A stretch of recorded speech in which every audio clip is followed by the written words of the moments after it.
Well, welcome everybody. I I've been looking forward to this weekend for a long time, and as I've said before, it's fun to be hanging out with our Jones family, and the family continues to grow, and the experiences are different. But I have had such a good time already, and saying that that I have been looking forward to the weekend. And one of the reasons I've been looking forward to this weekend in particular is tonight, because it's been a few years since I've been able to actually spend time with Tom and Jennifer. And we sat together at dinner a couple of years ago down in San Diego. And it's one of those with my daughter Sam. And it's one of those times that I treasure, because all of a sudden it felt like the four or five of us just sitting there together. And now to get a glimpse inside of the studio here in Southern California is such a treat for me. I've never actually stepped foot in there, but for me, I feel like I'm looking through a portal and being able to be there live. So thank you all for joining today. I've got this background because this is a work of art that I actually have. It's one that I got many years ago, and one of my favorites. That's not just my brains blowing out. That's actually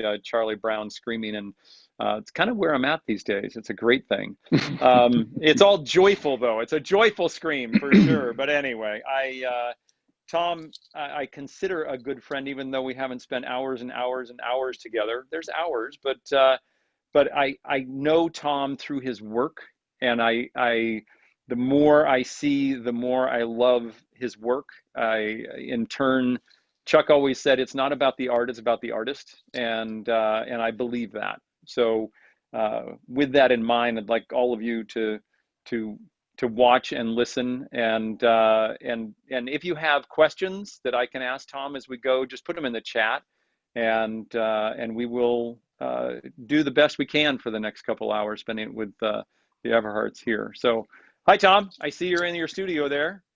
Craig, Hello. hi. How are Hi. you? How That's are quite a you? look. I am doing great. That is quite a look with that behind you. That is Uh, that's dramatic. well, I'm going to say hello in a minute, but I was standing here looking at this piece because it's the view from our studio in Tahiti. For those of you who don't know, I'm standing here in Venice, California, where my main studio is, but I also have a studio in Tahiti in a little motu called Taha. And this is the view of Bora Bora, which you may have heard about. It's probably the most famous motu or island in all of French Polynesia. And we normally go there to work every 3 months for about a month. And of course, with the quarantine, we haven't seen it now since last December. It's the first time in 20 years we haven't been there on this kind of schedule. So I haven't had a chance during the whole quarantine, because I've been working so much, to really sit down with this painting and look at it. And it gives me a little sadness, but it also brings me a lot of happiness remembering what it's like to work there, which I will extend upon in our conversations as we go through the studio, because Tahiti has brought a lot of change and a lot of new ways of seeing for me. This painting, just before I go leave it, is called Chop, Chop, Chop. And the reason it's called Chop, Chop, Chop, because it was about a helicopter ride that we took with a group of our friends that we took to Tahiti with us. And we flew from our island over to Bora Bora in this little helicopter. And of course, I used Sparky's character of Snoopy and Sparky's characters of the Woodstock birds as our friends, because the helicopter pilot was zooming around the top of this peak on this particular day, almost to where we could reach out and grab vines off the peak. And this peak sits up in clouds normally. So it kind of caught my eye. I didn't mean to be not That welcoming is everybody, but let me welcome everybody, because I am thrilled to have you here. I always love having people to our studio, and of course, under these conditions, it's very tough. It's just myself here, and behind the camera is my lovely best friend, my girlfriend, my wife, Jennifer Everhart, who'll be Hi doing Jennifer. all the filming today. But I first want to say, A special thank you to the Chuck Jones family, Linda and Craig, the Chuck Jones Gallery, and all the people there, especially the tech people who have helped us do this. And for me, who am not a tech person, to understand that this thing in my ear is actually working. It is, and yes. hopefully will work during the whole time. And also to the extended Chuck Jones family, which I hear is what Chuck Jones Gallery calls all of their friends and collectors. I think that's pretty wonderful. Anytime you can call a group of people extended family, I mean, how can you go wrong? That's a sweet thing to do. And speaking of extended families, I'd also, while we're thanking people, like just to say a shout out to my extended family of the Schultz family, because I know they're up in Northern California right now going through all these horrendous smoke-filled skies and fires. And maybe some of you don't know, but Jeannie Schultz and Craig and one of our really close friends, Barbara Gallagher, many people lost their homes last time in that fire and still aren't back in their homes. So knowing that they're up there in these fires, and we've been calling them to make sure they're okay, but they seem to be all right, but still, it's got to be horrifying. I mean, even here in Los Angeles, the skies have been pretty cloudy for a few days, but now it's okay. I'd also like to say thank you to our art dealers and publishers, Danny and Daniel, for putting Chuck Jones Gallery together with us for this event, which is really, really wonderful. And lastly, I think I need to once again thank my lovely wife, Jennifer, for doing the filming today. Absolutely. Yes, if you don't mind, I'm going to sit for a second. Yeah, please, please. I think just to start off with, I'm quite sure that not everybody who is in the audience right now knows who I am, what I do, my work. Some of you do. Those of you who do know my work know that, especially those of you who are close to me and know my work, know that my work has been inspired over the last 32 years by the feeling of being alive. And that is based on the reason that 32 years ago, I was diagnosed with stage 4 colon liver cancer. I was given 2 years to live, but the beauty of life, the part I really love, is the unpredictability, and I'm still here 32 years later. Johns Hopkins Hospital is quite puzzled at why I got past the 2 years, still to this day. So my work is all about everything you look at, no matter what we see today and you see in the past, and no matter what the actual visual object matter is of the work, it's all based on the foundation of the feeling of being alive. And by that, I mean, not just walking around and feeling like you're alive, but walking around and realizing that you're alive. That's what the work is all about. And those of you who also know me know that my work for the last 32 years has been influenced by the wonderful relationship and learning experience that I had with Charles M. Schultz, who I call Sparky, who many of his friends call Sparky. And instead of me trying to explain myself further, I've done this before. I've always relied on Sparky's words to initially describe what I do. When he was alive, I don't think I had a better promoter, a better supporter, a better protector than him. If someone tried to do artwork like mine, he had his business people go after him right away. If there was a group of people around, he would introduce me and start talking about the paintings. He wanted, as soon as his gallery got going, his museum built, to do a show eventually, hopefully, which we did do. So let me just read to you something from Sparky's last publication. This is a book called Peanuts, A Golden Celebration. It was published in the year that Sparky died, published just before he died in 1999, as he passed away in 2000. And he had called Jenny and said, Jenny, we're doing this book, and I'd really like to have Tom's painting of Nobody Barks in LA, which is this painting, if you're not familiar with it. And he said, I'd like to put this on the cover. And Jen and I both laughed at him and said, the editors are not going to allow you to put one of my paintings on the cover of your book. And yes, Craig, we did the same thing. We laughed, and that's the last we heard of it. He called us a few months later and said, you're right, they won't let me use it. That was the end of the story. And then we went up maybe a half a year later for his funeral. And sorry. That must have been a very, very tough time. It was. There was a public funeral and a private funeral, and we went to both. Both were a struggle. But we went into his office. I'm sorry, I'll get back on track here. We went into his studio, which I'd been in for the last 20 years on a regular basis, and saw the book laying on the counter. And I went, wow, Jenny, look, the book came out, because he had never told us that the book had came out. And I guess because he had been sick and it just was never mentioned. And then we looked through the book and we noticed that on the very back was the painting of Nobody Barks in LA. And Sparky was one of those old school guys. He said, a lot of people start the magazines from the back. And I've done this myself, and I've seen other people too. They start from the back, just the way their fingers hold the book and flick through it. So we looked at it, and here's what was written underneath the painting. This is a very large painting of our hero by Tom Everhart, entitled Nobody Barks in LA.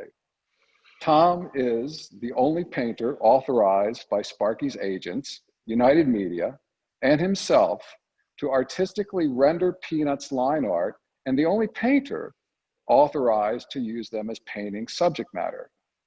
Tom Everhart has become involved, Tom Everhart became involved with Peanuts in 1980 when he was asked to render some drawings of the characters for a commercial project.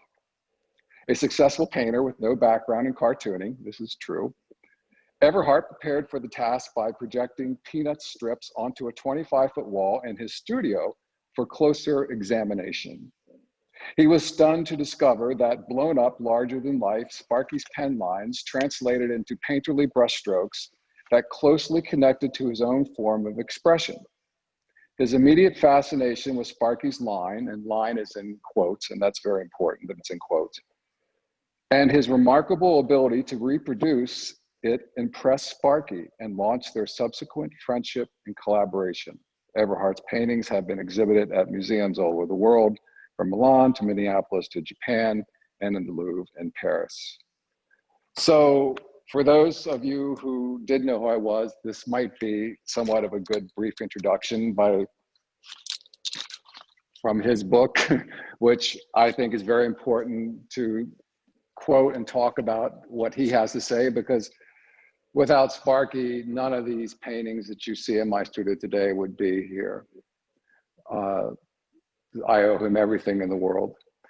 It's interesting how the whole thing kind of started. In 1980, when I was just getting out of my undergraduate, graduate work, postgraduate work, I was just freed from art academia and blasted onto the streets of New York.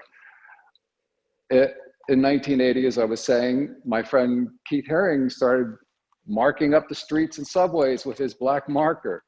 And that was in the winter of 1980. And in the summer of 1980, Philip Guston, a painter that many of the artists who I was friends with loved because he forfeited his abstract expressionist career of 15 years that he started in 1950 to 1965. And he gave up this successful abstract expressionist career to do a more cartoonish figurative work that allowed him to have expression for his political thinking, because he was becoming very political. So this made Philip Guston a very important person for us. But in the summer of 1980, Philip Guston died. And shortly thereafter, in the later part of that summer of 1980, I met Charles M. Schultz. And although I didn't start paintings until 1988, 8 years later, and I get asked so many times, why did it take you 8 years to start these paintings that you did? Well, I knew right away, I swear, in 1980 when I met Sparky, that there was something going to happen to my paintings because of this relationship. It excited me what I was learning from him. He was making most of the things that I learned in art academia come true and become understandable. And for the next 8 years, our discussions were basically based on the thinking of the exaggerations and expressions of human emotion and activities simplified in his simple black and white minimalized construction. And this blew me away because I just came from art academia where painters spend years on paintings. And here's this man, this artist, cartoonist as everybody else called him, I called him an artist, who could make an entire piece in a pictorial space with just maybe 4 or 5 lines and make you feel a certain way. It just blew me away that that could happen. So, Tom, yes. Tom, Mm-hmm. quick question. You know, Yes, you please. mentioned that you referred to him as an artist, and I know that Yes. an artist doesn't normally call themselves an artist oftentimes, but Yes. he denied that he was an artist to most He did. interviewers, and so, He but did. he did not deny that to you privately. No. You've No. said so. He knew what he did was art, even though he denied it in public. Yes. And tell me about that when he sort of revealed that and you guys had that discussion about, you know, this art form, the simplest, you know, a frame like a cartoon of that sort, you're not even moving, but just Yes. capturing everything in that, how that spoke to you and how that conversation went, if you don't mind. No, not at all. It was probably one of the most fascinating parts of my life today. You know, what you were saying about he would never admit to being an artist, although he did to me. And sometimes he would slip here and there and say he was an artist. But if you look at, and a lot of people will say to me, well, how do you know? And I can quote from books, especially one book from 1988 from Rita Johnson, which was called Good Grief. There's quotes all through that book where he talks about what makes a good artist and what an artist thinks. For example, he said that, and this line blew me away because it's what I thought from the day I walked into art school. He said, the good artist sees everything that everybody else sees, but then produces a picture or a painting of something that nobody else saw. And that the artist succeeds, that he or she succeeds when they're able to take something familiar and present it in an unfamiliar angle. So he was constantly talking about art. And he also said in this book, he said, perspective and detail become unimportant if the reader knows a table is a table and the table is funny to look at. So he was constantly telling you and being quoted in this book to Rita Johnson, how an artist thinks, how an artist feels, what an artist expects, what makes a good artist. So to say he was an artist is just trying to believe in his own rhetoric that he was so humble to say he wasn't an artist. The things I learned from him as an artist were just as important to me as any of the professors I studied at in art academia. In fact, most of the time he made what, and I said this earlier, he made what they said make sense. This was something very special to me. And when I left, you know, I met him in his studio in 1980, like I said. And the day I met him in that studio, I felt that I had met a different way of seeing.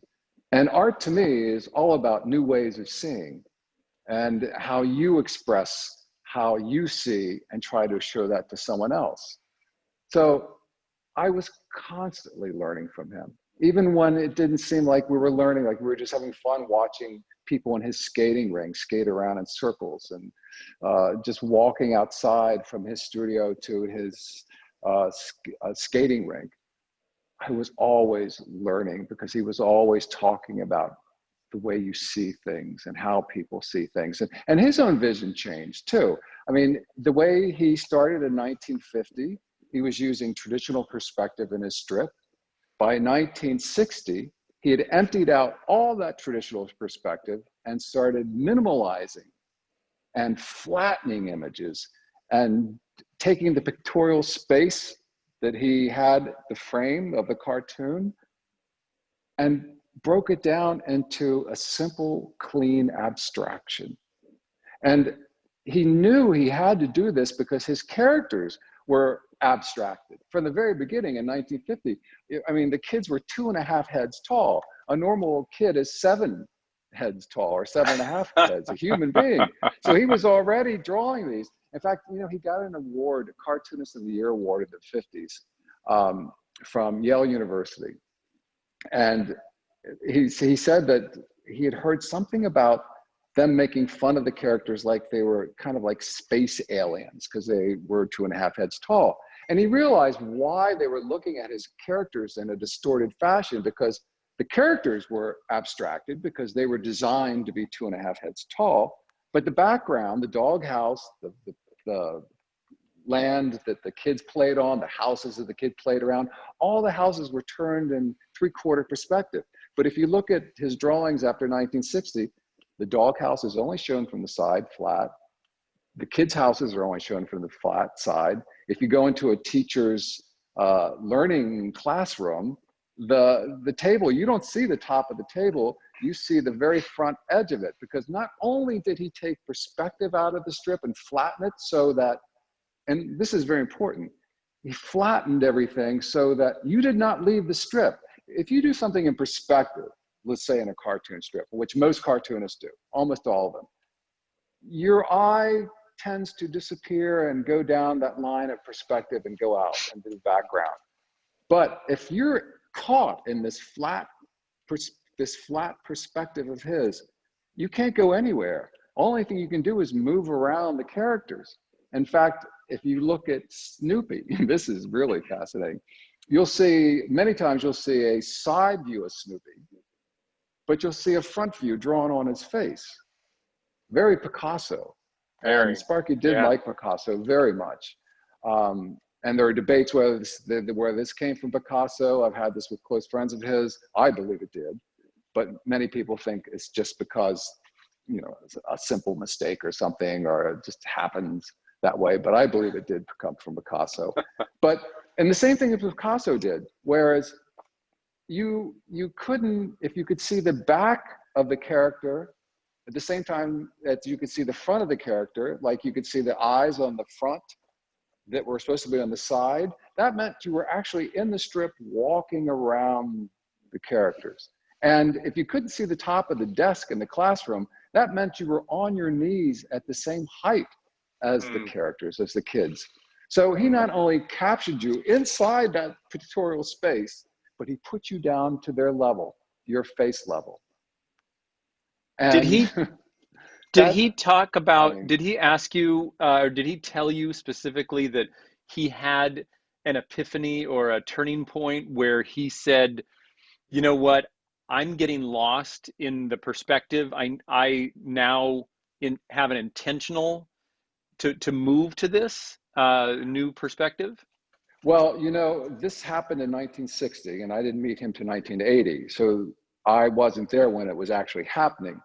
But just in a story. From our discussions. Yes, yeah. In our discussions, he said, absolutely. By 1960, I felt like I had to flatten everything else and minimalize everything else out in the strip because the characters were now in contrast before 1960 to the flatness. You know, they were flat and the backgrounds were three-dimensional. And after 1960, they all melted together. And if you look at history, by 1965 is when the strip really became huge. For many other reasons, but I think really the most reason is the visuals clicked with the onlooker's eye because everything was comfortable. You know, everything worked together. Probably the biggest thing that happened was the flying ace, from what he told me, and you know, because that had so much imagination based with the flying ace. Flying ace could do anything. He could fly, he could do all sorts of things. So that gave this imagination to the strip that he didn't have before. But I really think it was a time period where everything congealed just beautifully in this strip. The characters were simplified, the backgrounds were simplified, they worked together. It was just a beautiful piece of art.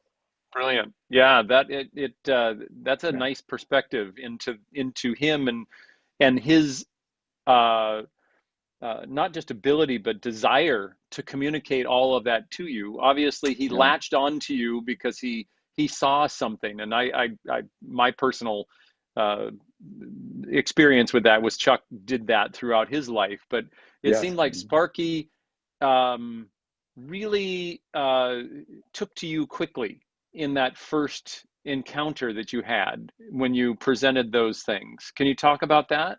Sure, yeah, gladly. That was a pretty much magic moment. This was in 1980 when I went to his studio. I had been preparing drawings through a design group that I had taken this freelance project with, that they needed drawings of Sparky's things to present some projects they were thinking about. And they were just like 18 by 24 drawing boards. And I studied I told them that I could cartoon, which was not true, but I really was, I was a young, desperate artist that I knew if I could paint, I could cartoon, why not? I mean, how hard could it be? I found out how hard it could be.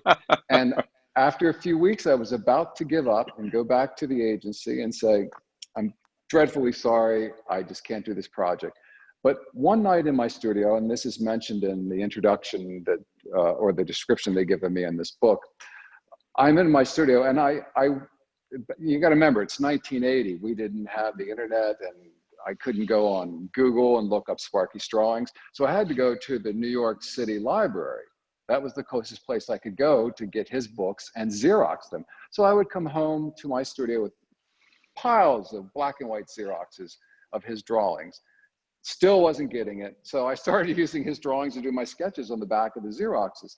And my method at the time was to take small drawings, put them in a projector, and then I would project them on large walls to do my paintings. Well, I was getting ready to do that one night, and I put in my drawing, and I thought I'd put in my drawing, but I had accidentally put in Sparky's Xerox upside down. And of course, it had made it so large on my wall that the restraining perimeter lines of the cartoon and even the cartoon balloon was off the wall, and all there was these big, beautiful, looping, thrashing black lines that looked like painterly strokes to me. And I immediately, it was like understanding French for the first time. I immediately knew what was going on, and I could understand it. And the very next day, I started doing those presentation drawings like that. Probably did about 20 of them. And then the design group said, we'd like you to come from New York to Santa Rosa, California to help us present these drawings. And I said, no, absolutely not. I wasn't comfortable meeting the creator and him seeing copies of his drawings. And then they threw enough money my way that poor little desperate artist said yes. And I went, but I was guaranteed that he wasn't going to be in that meeting, that it would just be his business people. And I was going there with the design group's business people. So the meeting took place, and I found myself basically running the meeting because I did all the drawings. So I'm at the front of the room in Sparky's studio, and I'm meeting all his friends that became my friends for the next 40 years in this meeting. And we're going through the drawings, and all of a sudden I felt the meeting get very formal and kind of quiet. And I look in the back of the room, and there's Sparky sitting in a jogging suit. I can remember it clear as day. It was a navy blue jogging suit with white stripes on the legs and the arm. And I got a little freaked out, and he walked up, looked through the drawings, and he said, "Are these your drawings?" And I said, "Yes." And he looked at me in a way that I thought, I am really dead now. He said, "Why didn't you copy these or trace these like everybody else who brings us presentation drawings?" And I thought, God, I can either lie or be perfectly honest. And I felt like being perfectly honest. And I said, well, I didn't want to lose the freshness of your originals by tracing or copying them because the line was so beautiful. And I upset everybody because I followed that with, and I did these so quickly. I did them very quickly because I didn't have this much time. And I'm sure the agency people had told his people that they'd been working on these for a year. And I kind of blew the whole image of the meeting. But at that moment, he took me out of their conference room and we went into his studio for the rest of the day. And he showed me how to draw lines for the rest of the day. He showed me his quill pen, which was this split sharp quill point called a 914 radio point, jammed into an R. Esterbrook pen staff on Strathmore 3-ply high surface paper. I had never worked in these materials. I was canvas and paint. I wasn't used to these kind of graphic tools. And he showed me, he said, draw 3 lines, 3 straight lines, 3 crooked lines, 3 wiggle lines, 3 fat lines, 3 skinny lines. And so I would take the pen, and I was really sloppy with it at first because I wasn't used to dipping a pen in ink, and I got used to it, and I would draw the 3 lines. And the point of the meeting, the whole demonstration that we were going through was that even though I was drawing 3 straight lines, none of those 3 straight lines were exactly the same. None of the 3 fat lines that I drew were exactly the same. They all had their own individual character about them. And that's what he was trying to show me, that you have to show the same thing differently to be interesting. Mm. Mm. That lesson, that was about maybe 4 hours in his office before we went over to the roller rink and had tea.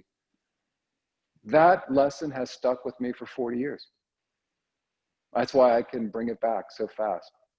It was absolutely amazing. And I think the reason, to go back to what you were saying earlier, because I for years thought, why am I getting this kind of special, invite into his thinking? And I think it's because he hadn't had a fine artist come to him before and say, I looked at what you did, and I can see your line construction. I can see your process and your strategies of minimalizing line, just like the minimalists did in the art world. You did it. And I don't think he'd ever been approached that way before. And I think that's why we started and stayed. I'm almost sure exactly what it was. You saw it. And, Yeah.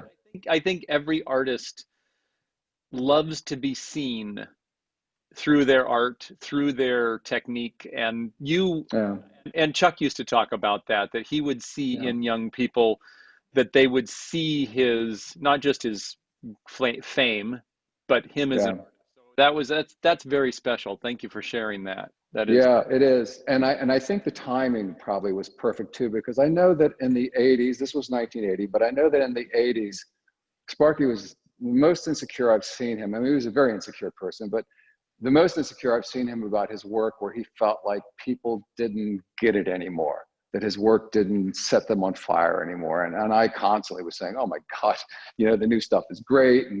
But every once in a while he would slip with, nobody's that interested anymore. They don't think I'm that good anymore. And of course that crushed me when I would hear that. So that period happened.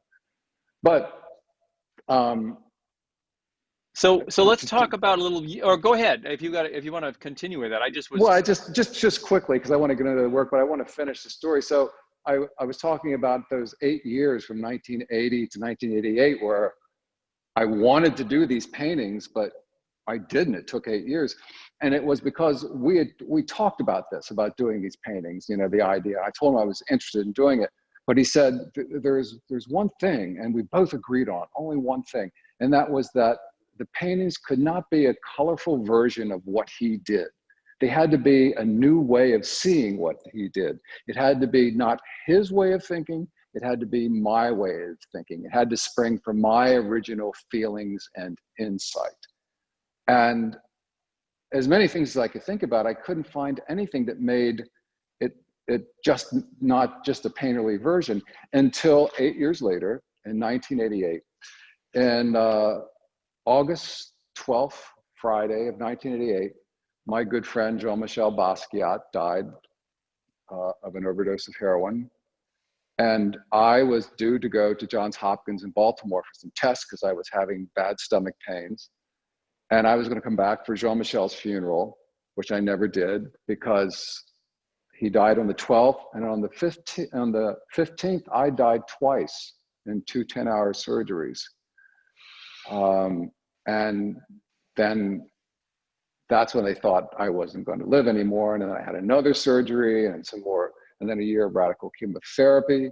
But that period of time is when the art started, this work, because all of a sudden I realized I had a real authentic and special reason for doing this work that made it my way of seeing. And that was, I was going to do a body work about the feeling of being alive still, but of being alive. And that's how the work started. It was, you know, those 8 years from 1980 to 88, I saw so much death. And I don't mean to be a downer, especially with all the stuff going on around us now, but AIDS was just coming into the picture, and I was going to funerals, it seemed like every month, for a friend. And then by 88, when Jean-Michel died, that blew me away. And then I died, you know, and a few days later. So there was all this death, and all of a sudden having this reason to do a body of work about being alive completely consumed me. And I swear, I told this to all the doctors at Johns Hopkins in Baltimore, that I believe it was starting this work that saved my life and why I'm sitting here right now, 32 years later, instead of being underground 30 years ago. Well, that was exactly where I was going to ask you to go, and exactly how you got to what you're doing, or when you started painting. So you read my mind, and that a remarkable inspiration about diving into something that just flows out of you so beautifully. And the picture, I mean, you can't see, I mean, you see the artwork behind you, but you can't see what we see. And all of us, all, good Lord, there's like probably, with multiples in here, there's over 100 people watching right now, which is, oh my God. Hello, 100 people. it's with everybody here, the beauty. And by the way, you can tell Jen that she's doing a spectacular job. And hear that, Jenny?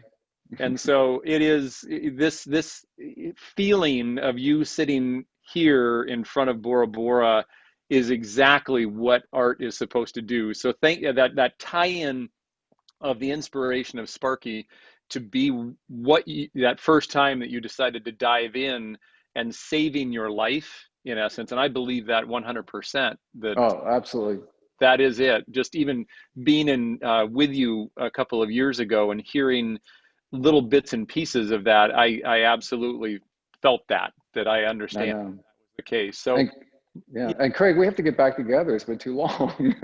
I know. As soon as we can, we will. And but you know, I would love, because this is my first. I've never set foot in your studio, and which is, that's a shame. It is, because I keep sending parts of my team, and there's all the lucky collectors that have been in your studio. But and by the way, I want to go to Bora Bora too. So I mean, just this.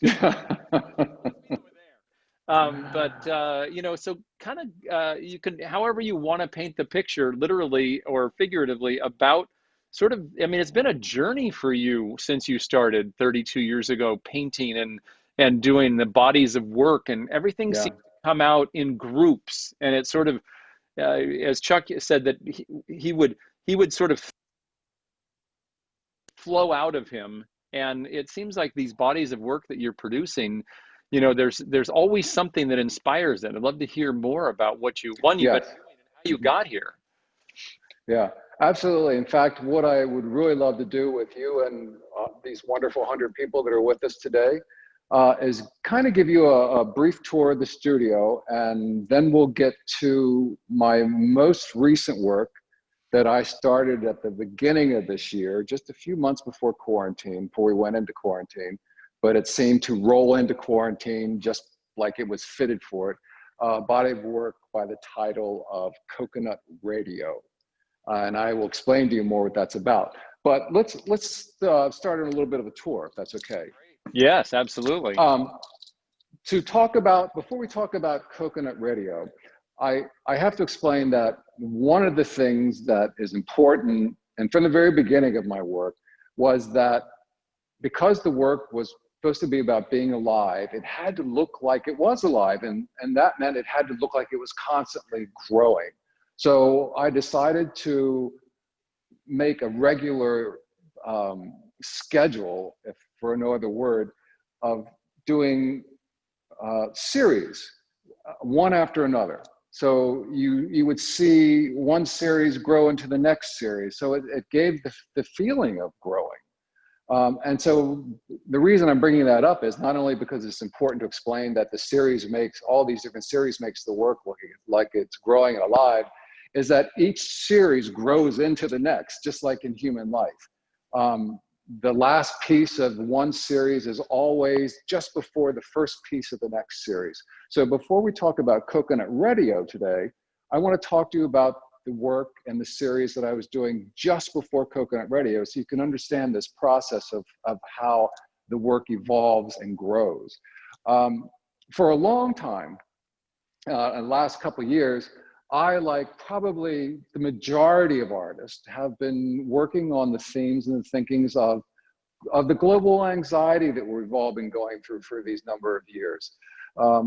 Things like, you know, vulgar politics, guns, sexual inequality, racial inequality. I mean, just the list of things that cause a global anxiety to be, I was painting about, but I always use Sparky's characters as a kind of camouflage to camouflage the immediate content of the work, so that you don't walk up to the work and go, oh my God, it's about guns or it's about inequality, it's too depressing, I don't want to watch this.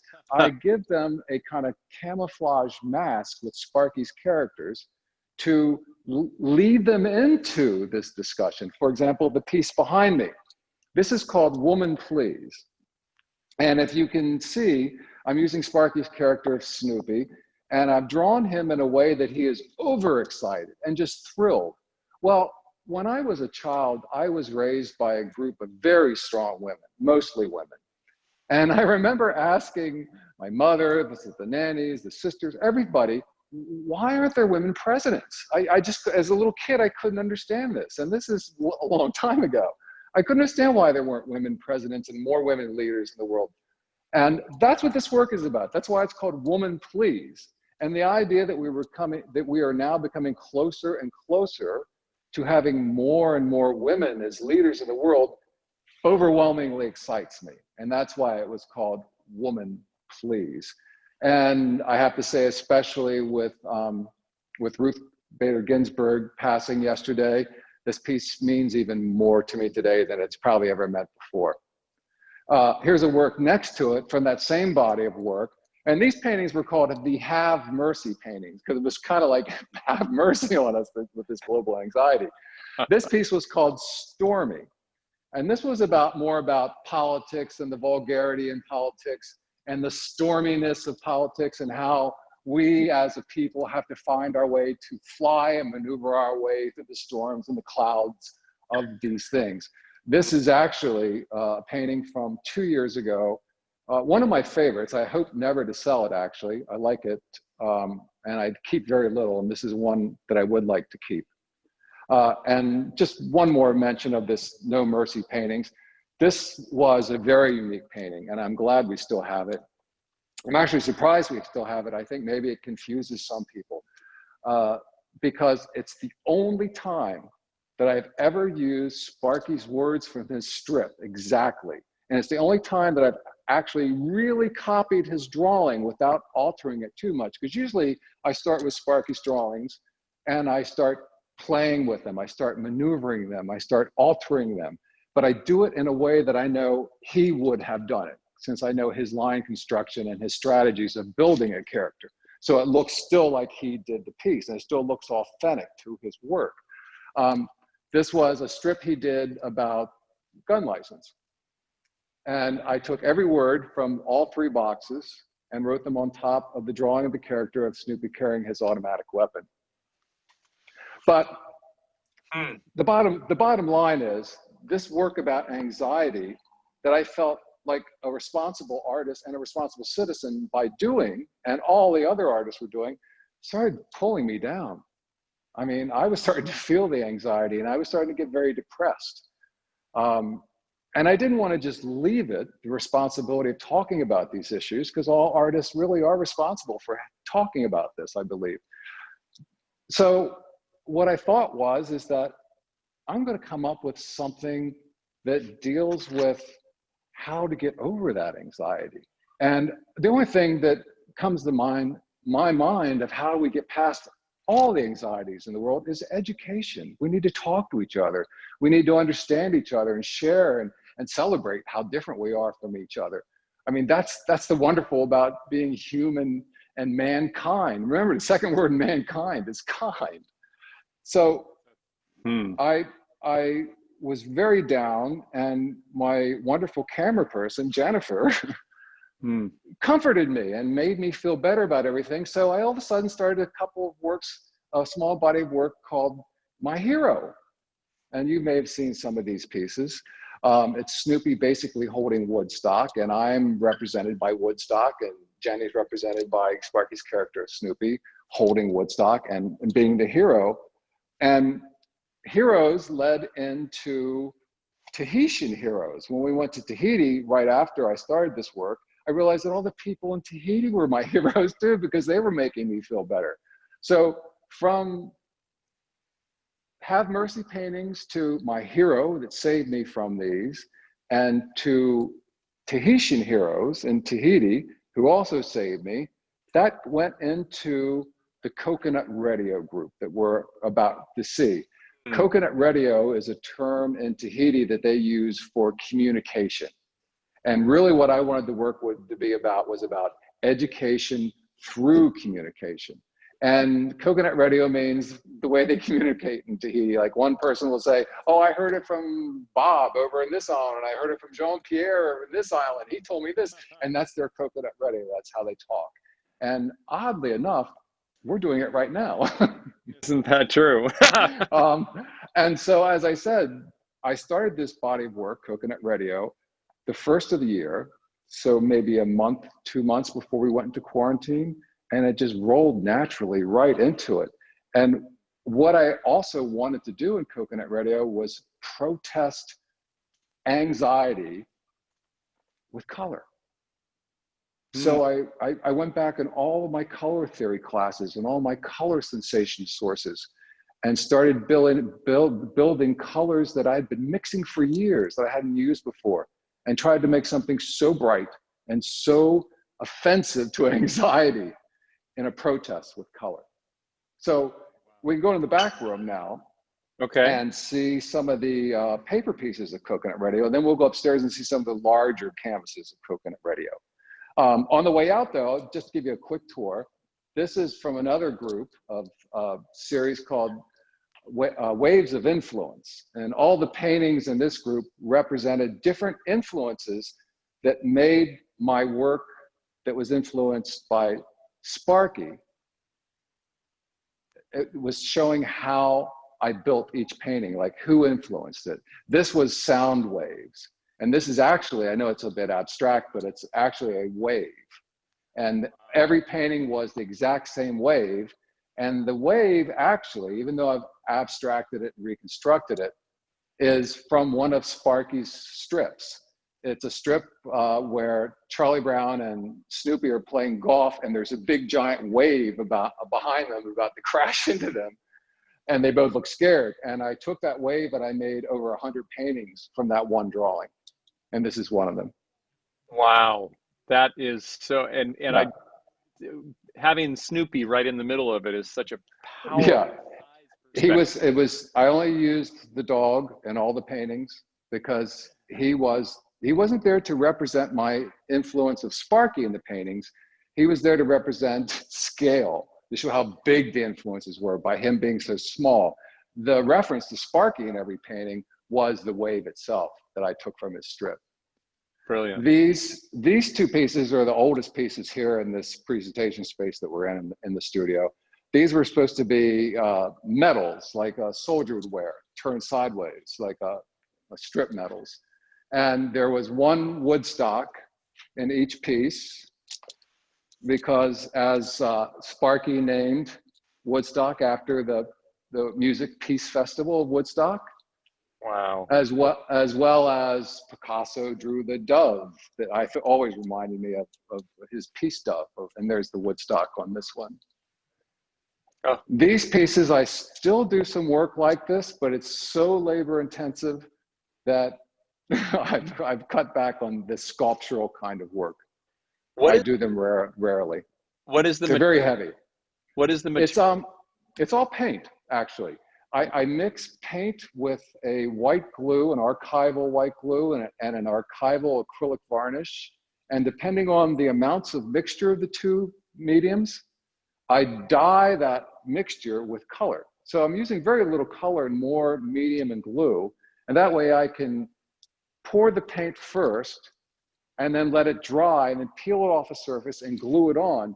And it's different than the resins that you see thousands of artists use these days, because resins leave the paint very hard and brittle, where because these are glue and varnish, the paint is still soft. Oh my goodness. And because it's designed on the thinking of gravity, how it falls, no matter what I do this painting right now, this is what kids love when they come to studio, because they can come in here and manipulate the hell out of this thing. And it just goes right back to normal. Wow. In a few moments, it'll bend right back to where it was. That is remarkable. Those are brilliant. I love that.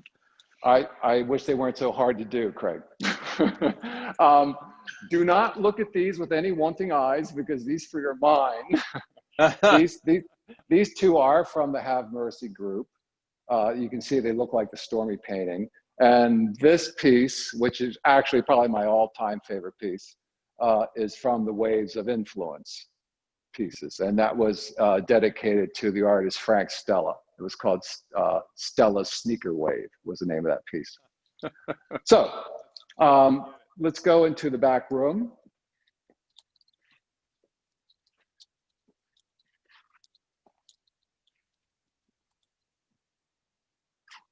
Oh my. So this is where I do most of the paperwork, the smaller works. And the studio has worked out brilliantly because of the scale. You'll see the studio upstairs is much larger. So this is a much more intimate sized studio for me, and I can do smaller works like these. Those are all paper original paintings? Yes. These are all 22 by 30, and this is from the Coconut Radio series. Everything in the Coconut Radio series is Tahitian motifs. And when I use Sparky's characters, I Tahitian them up by putting in, hibiscus in their ear like the Tahitians wear.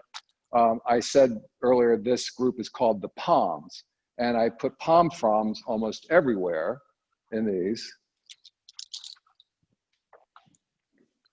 It's one of my favorites. Oh, look at the depth of the color. Yeah. And this is just 22 by 30. Well, as you went through the lighting, if you lean it like right there, you can see the texture and the depth of that paint. Right. Yes, exactly. I did, gosh, Jenny, how many of the paper pieces? Probably maybe 75 between the small and the large. So I didn't want to just number them all, the Palms, number 1, number 2, because that's normally what I would do. And I really wanted this work to grow and be something different. So between Jenny and I, we came up with the idea of using all of our friends' birth dates as the number. And for example, and I actually have, for example, this one, the Palms, 5:16 p.m. So that means this person was born on May 16th. And I actually put the name. This is John Sally. You may know who John Sally is. He's a pretty well-known basketball player. Yeah. So that's my friend John Sally. That's about him, that piece. And all of them are the same thing with the Palms. That's a great little touch. I thought it was obviously a time, but that it's somebody's birthday. What a great tribute. Yeah, and these pieces, the 22 by 30s, are all the male friends. Now, when we go upstairs, there's these little gems that are about this big that are all our female friends. So all of these are all male birth dates. Oh, This is obviously Sparky's character of Snoopy's sister, Belle. Here's another one of the back ones, the back views. I'm going to try and lift each one just quickly to give you an idea. I know they're hard to see flat. Oh, they're beautiful. Love the eyelashes. It's such a great technique. Yeah, you know, Belle, if you've ever studied Sparky's characters, is really just Snoopy with big eyelashes and a nice little pearl necklace, which I thought was brilliant on Sparky's part. Let's look at these. This was from a group of pieces that you'll see upstairs called The Girl Can't Help It. And it was about a friend of ours that we took to Tahiti who danced with the Tahitians. And when the song was over, she was still dancing. And the Tahitians thought it was very odd that she was still dancing and the music was over, and she just kept dancing. I think a little bit too much Tahitian rum maybe or something.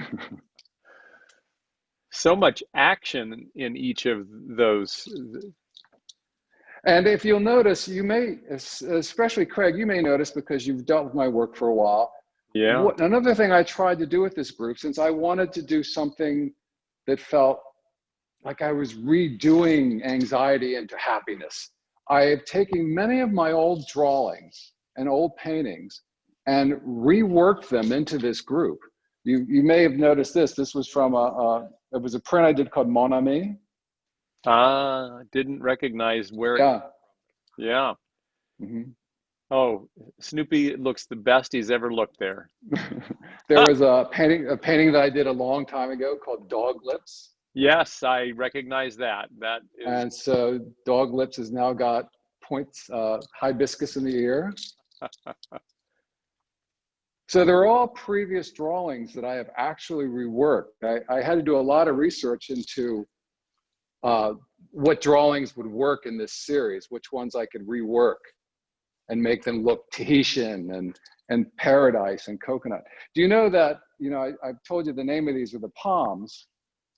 Do you know that Los Angeles planted 25,000 palm trees, non-native palm trees, in the city of Los Angeles in 1931 for the 32 Olympics, just to make everybody happier and feel good. And it became like the cliche emblem for Los Angeles when they did it. Huh. Now, Tom, and yes. You were talking about the color, and yes. This is the anti-anxiety color. Tell me. It's a protest, isn't it? Yeah. Tell us all how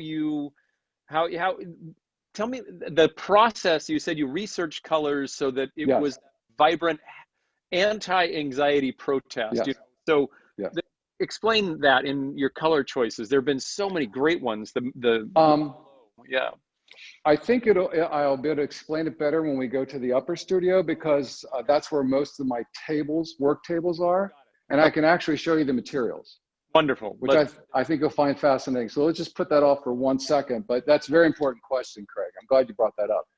This is 40 by 60 inch paper. And these are not under the name of palms. These are all just individual names. Like this whole top row is under the name of Laid Back. And you can see each one of these. This is laid back at noon. This is laid back at afternoon, laid back in evening, and laid back in nighttime. How do you get the gold to be that bold? I mean, that's brilliant. That's part of your question that you just asked, because this gold took me probably, what do you think, Jenny, about 10 years to mix before I finally started using it. Because gold is very tricky. You ask any artist or anybody who uses gold for anything, jewelry or anything, gold can come out very brown. Or even sometimes kind of like rust colored or copper colored. It's hard to get gold to scream gold. Takes a lot of patience to get it there. And I'll show you upstairs when we get there how I finally mixed it. Okay. This piece was called You Are Always on My Mind. in every body of work that I do, every series that I do, I always try to make one or two or even more pieces that are a direct thank you to Sparky. And that's what this was. You're always on my mind. This one was called The Point. There's a special place in Tahiti where we sit under palm trees and meditate, and I come up with most of my concepts that I'm going to paint while I'm in Tahiti. And this is the last 40 by 60. This one's called Bow Down in the Presence of Greatness. And that one really is kind of almost a theme of this whole body of work. It's like bowing down in the presence of greatness, bowing down to nature, bowing down to people, because we are nature. We're equally nature. And I really wanted to say that in this body of work. That piece, that work right there, Bow Down, it personifies exactly that, the mood and it's stillness personified. That's brilliantly done. That's beautiful. It's weird. It's I am asked constantly by people who, you know, we haven't had many people in because of the quarantine, but people see it online or something and they say, well, how has this whole illness affected you? How's everything affected you? Are you making paintings about it? And I initially say, no, I don't want to look back in a couple of years and remember this. I mean, I want to learn from this. Yeah. But it's like having you know, a broken part of your body. Do you really want to look back at photographs when you had a broken part of your body? You know, it's like, or like you've been hit by a car on the road. I mean, that's what I feel like we're doing right now. Like we've all been hit and we're laying in the road waiting for someone to pick us up and save us. Right. Do you really want to remember that imagery? No. And I want to remember how I flipped that feeling when I look back at my work. So let's go upstairs. Okay. We'll follow you. Okay. Jenny, why don't you go first? Got a little bit of Jenny in the reflection there. That was great. At least we know she's actually. We'll get more of her. I'm going to bring her in at the end. I should show you these though. These are some of my precious gems myself. These are 2 original Sunday strips that Sparky gave me early on that I've had framed. And as you can tell in this piece, he gave me this. I'm not a big military guy, but he knew how much I appreciated line. And you can see how this looks like brushstrokes. Yes. The way he's filled in with black, especially that title. I mean, it looks like it was done by Franz Klein in the 50s. It's amazing. Unique. And the line work, and the one above it too, the line work it's at that baseball game. I'm not a big baseball guy either. And so that's not why he gave it to me. He gave me because of the way the characters are drawn and the way that the bat swings and makes that line. And there's another small one underneath here. That was the very first one he gave me. He probably gave me that in the very early 80s. And it was because, and I know he must have thought I was nuts. I said, God, you know, one of the things I love in your comic strip is your rain lines. And so he gave me this rain line painting. Really, yeah, beautiful. Okay, now up to the big studio.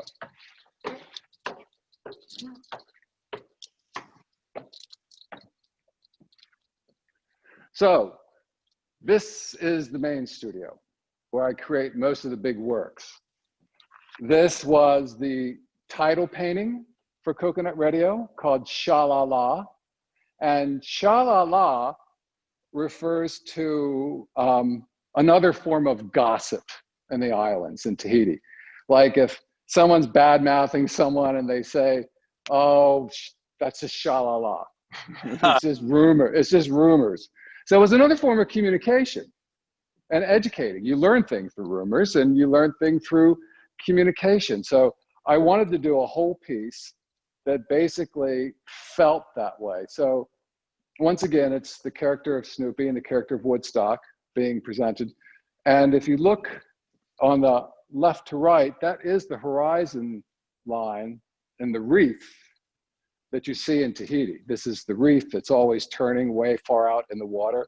And this is actually the island of Bora Bora that I was standing in front of in the big scale downstairs in this section.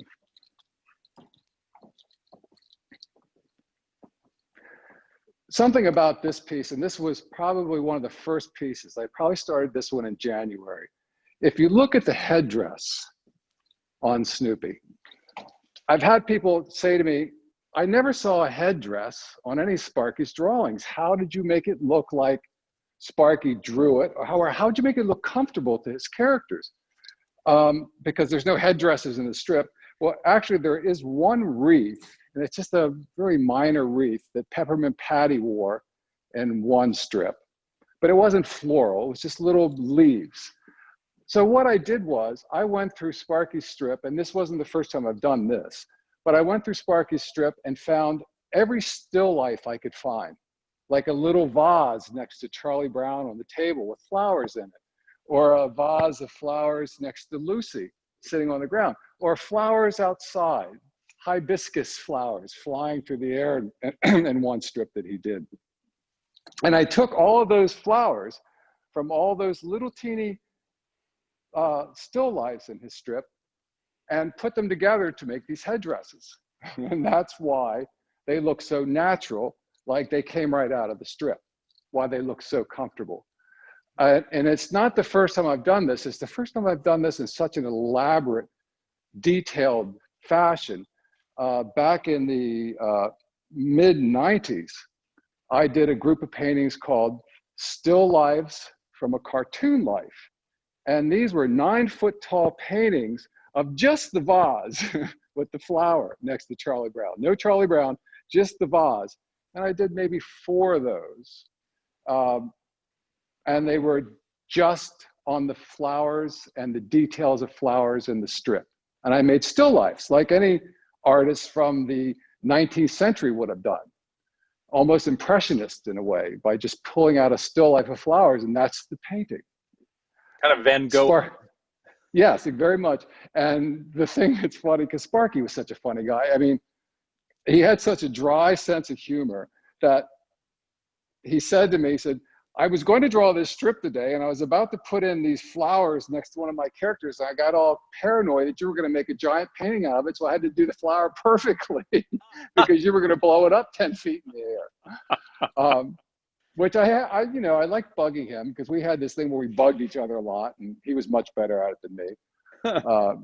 But it was just a big play we had with each other.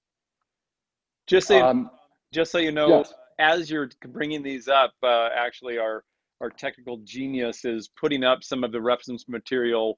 Oh, good. Some of the things. So in the small thing, if you're not able to, or if you're not watching, they're coming up on the first frame, smaller, but what you're saying means a lot to us as we watch some of the references. Yeah, so yeah, and you can see how I picked out those little still lives, and you can see how there's one drawing I gave you that's just the headdress, how all those little still lives came together, and then how that headdress sits on the character. It's yes, that we're watching it right now, and really, that's all Sparky that you put together. Yes, and you know what? This is the really bad part about losing your friends. I mean, I would have loved to have shown him how I put these still lives together to make Tahitian style imagery. I know how he would have reacted, and that gives me satisfaction, but damn, do I wish he could have seen it. This is another one. And this is very much like, almost like the Mon Ami painting that I was showing you downstairs, but with a headdress on it. And this one's called the Blue Lagoon. It's a name that we use many times in Tahiti, because where we are in Tahiti, it's not very touristy. It's really like in the country. When we're out in a kayak, you don't see anything else but sharks and stingrays. It's just the two of us. So we really are in the Blue Lagoon. I was telling you about different colors that I was mixing, and you were talking about the gold. Yeah. This is a silver that I've been mixing for the past 10 years after the gold. And I could never, silver's the same thing. To put silver in with color is very dangerous and hard for a painter, because you're mixing metallics in with color. And there is a difference between the two. So I finally got this silver to where I could use it, and I really wanted that. And I did this in another video. Let me grab this off here, Jenny. And you can see that it's not really silver. Here's an antique silver cat. And you can see when I put that on there, it's really blue.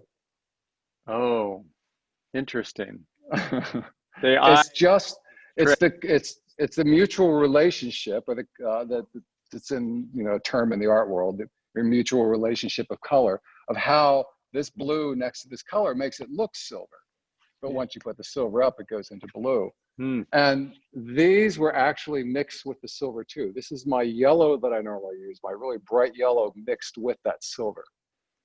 That is, And in certain lights, the textures and the things that come out in these are very interesting to the eye. I mean, we all, no matter what kind of art you're looking at, and no matter when we've looked at it, if you think about it, we come to art first with our eyes. And it's just the way it is. It's always going to be that way. So I always have that in my mind. hmm.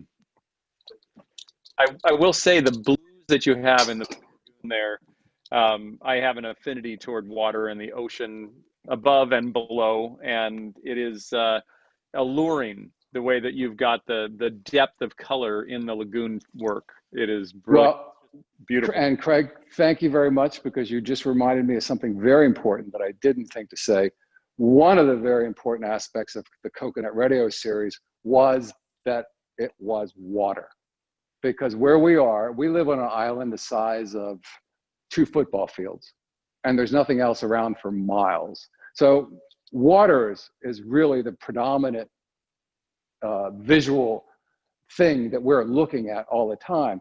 So I really wanted everything to look like water. I wanted the paint to actually feel like water. And that was the whole reason of how these are all made. I actually put the paint on the canvases first, flat on the ground, and then I lift them and I pour all the paint together at one time.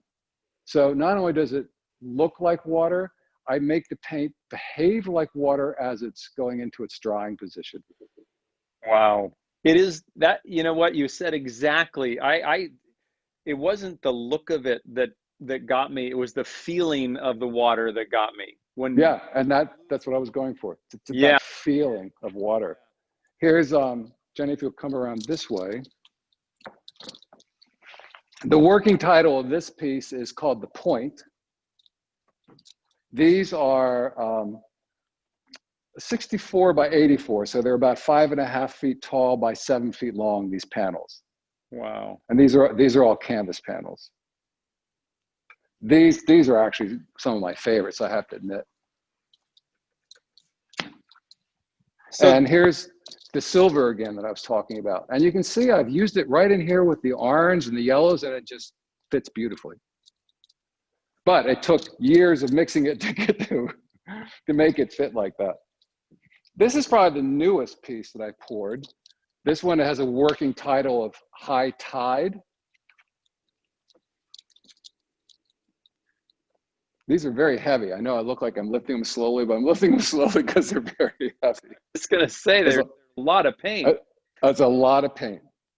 and I have to, these become very stressful works because I'm pouring the paint after I put it on the canvas, pouring it down, the paint has to still be dry. So, I mean, it has to still be wet. And the longer it sits, the drier it gets and the less it will pour. So I have to have basically all the paint on the canvas within an hour.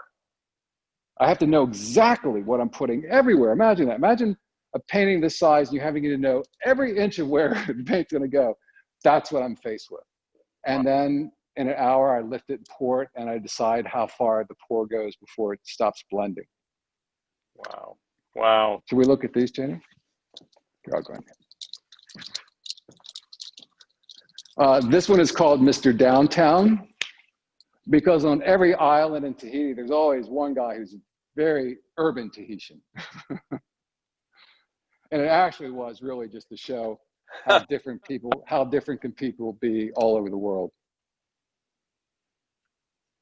So do you write on the back of every original that that you do? I mean, the paper ones, you denoted a lot of things. Is that Yes. a habit? Yes. Yes. It's just cataloging. I'll show you the back of this one. I'll turn around in a second. This one is called The Hammock, and it's about Jenny and her hammock in Tahiti. Of course, the character of Woodstock. I haven't cataloged this one yet because it's so new, but I'll show you the back of one. The color blending around the hammock is remarkable. It's because it's behaving like water. Yeah.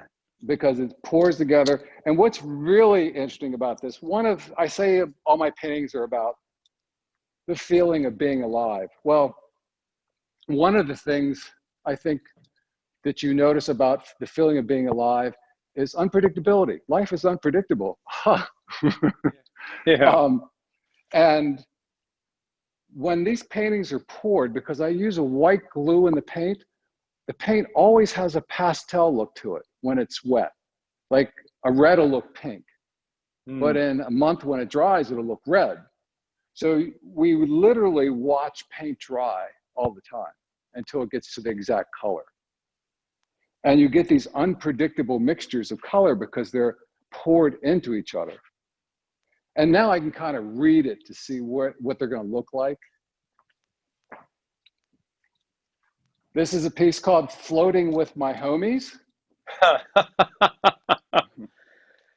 And many times in Tahiti, we'll see a raft or a dinghy go by with tourists in it, and there will always, just without fail, there'll be 20 tourists in a dinghy the size that would hold 5 people.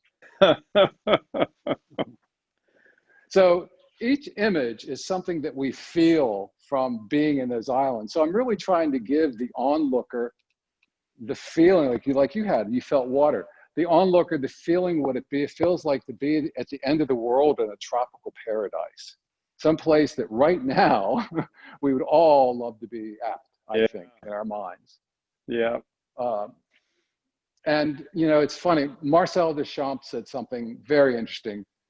He said, you know, the artist only creates one part of the creative process because the onlooker finishes and is the onlooker that has the last word. And I think he's so right. So it's very important to me about the onlooker. I'm not painting for the onlooker, but it's very important that I know the onlooker understand what I'm trying to make them feel. Oh, this piece, right, sorry. This piece is called Coconut Tweet, which is because of obviously Woodstock being in the Tweety. And this is a typical headdress of some of the fire dancers and things in Tahiti, who are some of our best friends. We have so many friends there, we have family there. That's why being there for the last 20 years is so hard not being there now. I mean, Jenny has a little girl there who's about 8 years old that was named after her. Beautiful little Tahitian girl. Somebody took a photograph of us, of Jenny and I, out in our floaty, way out in the lagoon from their porch. And you saw nothing but lagoon and this little teeny floaty and Jenny and I. Now, Jenny is represented by Snoopy with the headdress, and I'm the little Woodstock because it's usually her floaty.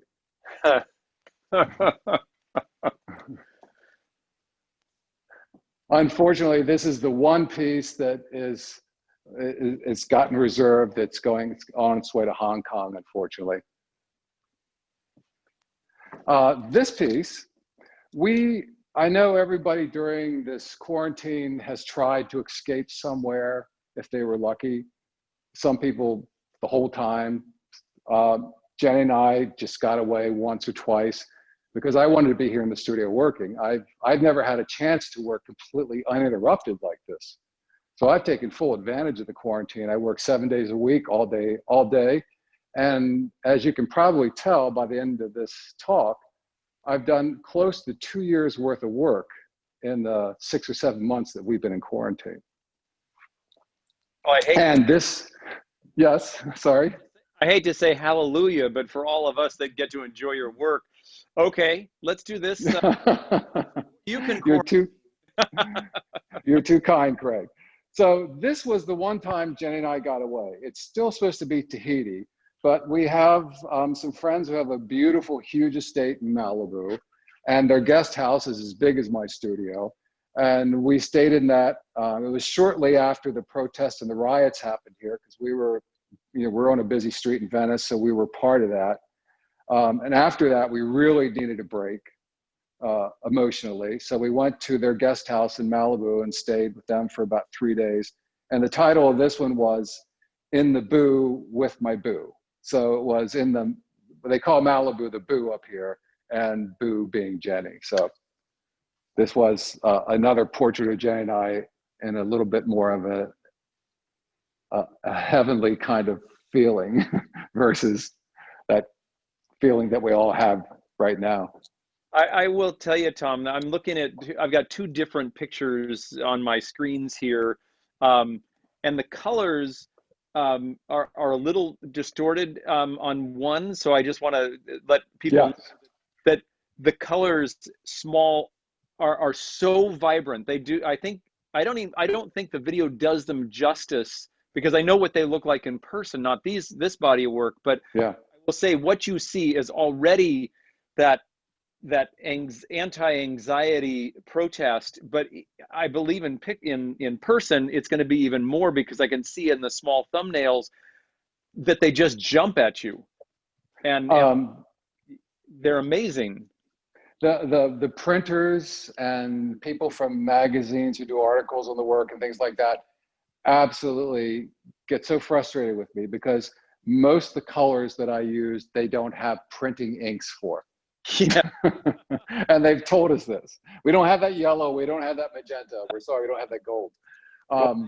And you're absolutely right. It's one of the most frustrating things about this whole period of time for me, is that I've done all these couple years worth of work in such a short amount of time, but I really can't show people how they really look, because as you said, in photography and video, it just, and we use some great photographers. I mean, we go to great expense to have everything shot well. But even with those photographers and all their matching color codes, it's impossible to get what it looks like in person. And also the way it feels. For example, this painting, it looks like there's a lump here where the orange is and the yellow, but because they were all poured together, it's one smooth, almost like linoleum surface. There's no ups and downs. Wow. It's just one smooth surface. That's the still water at the end after it's flowed. Yeah, exactly. It's like you're looking down on water, and all the things, the coral that you see below and the fish, they're all in that one pictorial frame that you're looking down on. So here's the little gems. These are the things I really fell in love with. I did quite a few of these. This paper it's 400-pound rag paper, so you can you can literally hold it out. It's completely.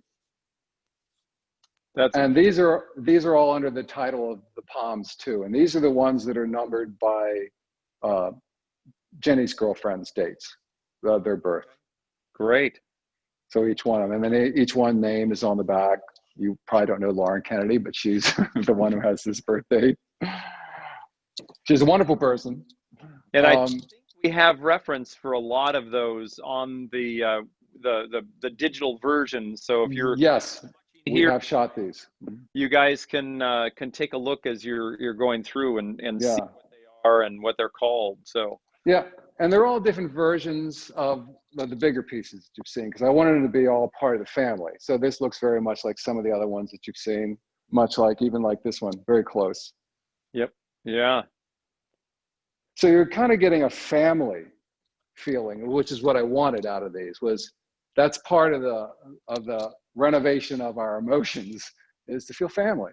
I mean, whether we're family or not, to feel family. I mean, I feel family with you guys right now. I feel like you and your wonderful extended family of 100 people are here with me. I mean, I feel it. And that's what this is kind of meant to do. Just so you know, Tom, it's grown since I said that number. So, yeah. Oh, okay.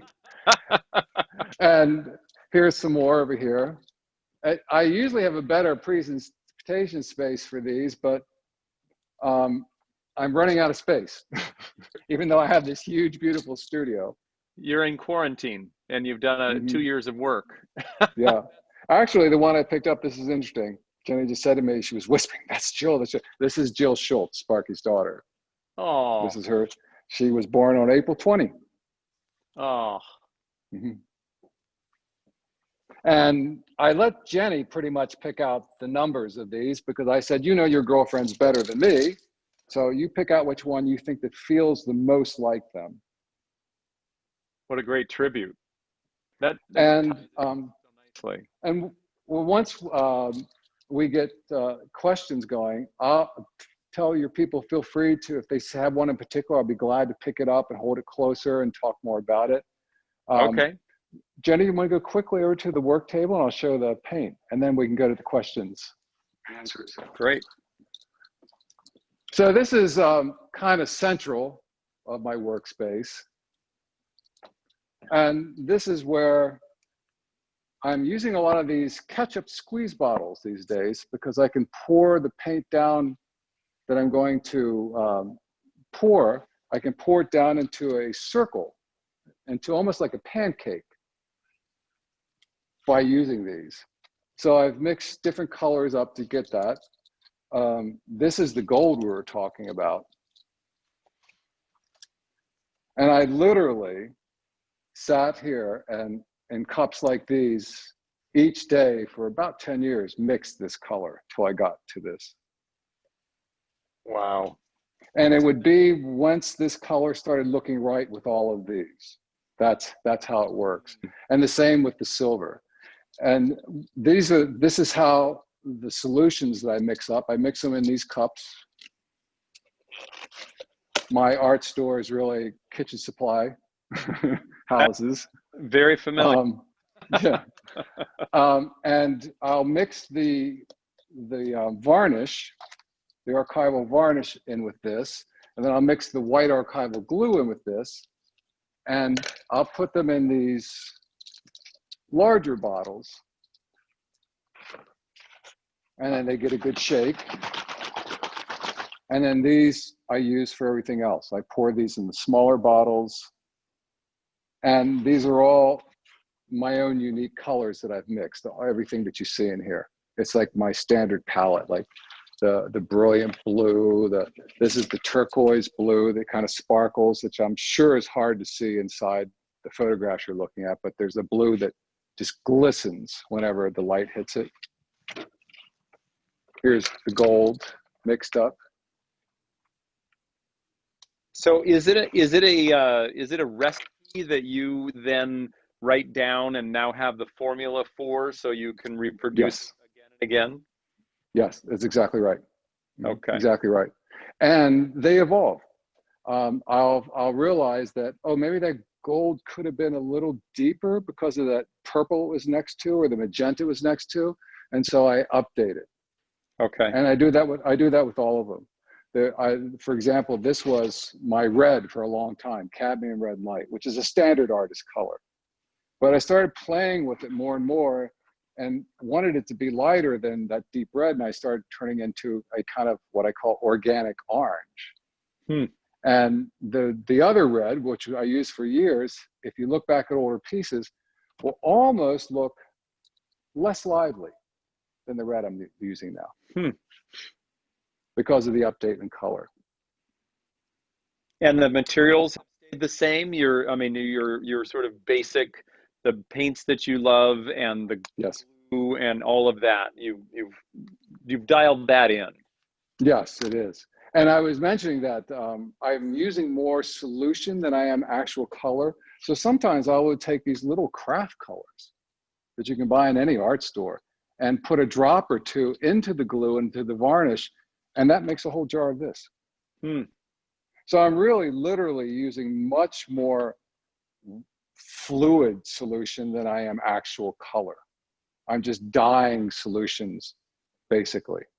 Got it. And then pouring them. So would this be a good time to ask you about how you came up with a color palette for this this protest, anti-anxiety protest that you're doing? Yes, it was a lot of look and see. I had to lay color next to color. color is something that even when I was doing my academia, that I thought I was actually going to be a color professor one day, because I was so involved in color theory. I studied everything about color and just the way it reacts and how we see it. There was a neurologist at Harvard, Margaret Livingstone. And Margaret Livingstone found, after probing a lot of monkeys and horrible tests, that the brain has three centers in it: one that sees color, one that sees shape, and one that sees motion. And those three centers for each person is different how they mix and how big each one is. So each person has their own sunglasses on or their own veil that they're looking through to see color, because of the way those centers are in their head. So I'm constantly thinking about that, about how motion and how shape work with color, and how one color next to another color makes you sad, and how one color next to another color makes you excited, and another color next to another color can make you aggravated and will make you want to move. There was another a professor at Cornell, what was his name? J.J. Cummings, I think was his name. And he said that this was called the all-inspiring complexity of vision. So there's a lot of scientific thinking. The French artist Delacroix, when he went to North Africa, he noticed that he was seeing things differently because of the light in North Africa. So he held a white cloth between his eye and what he was looking at, and he noticed that on the cloth there was a phantom violet.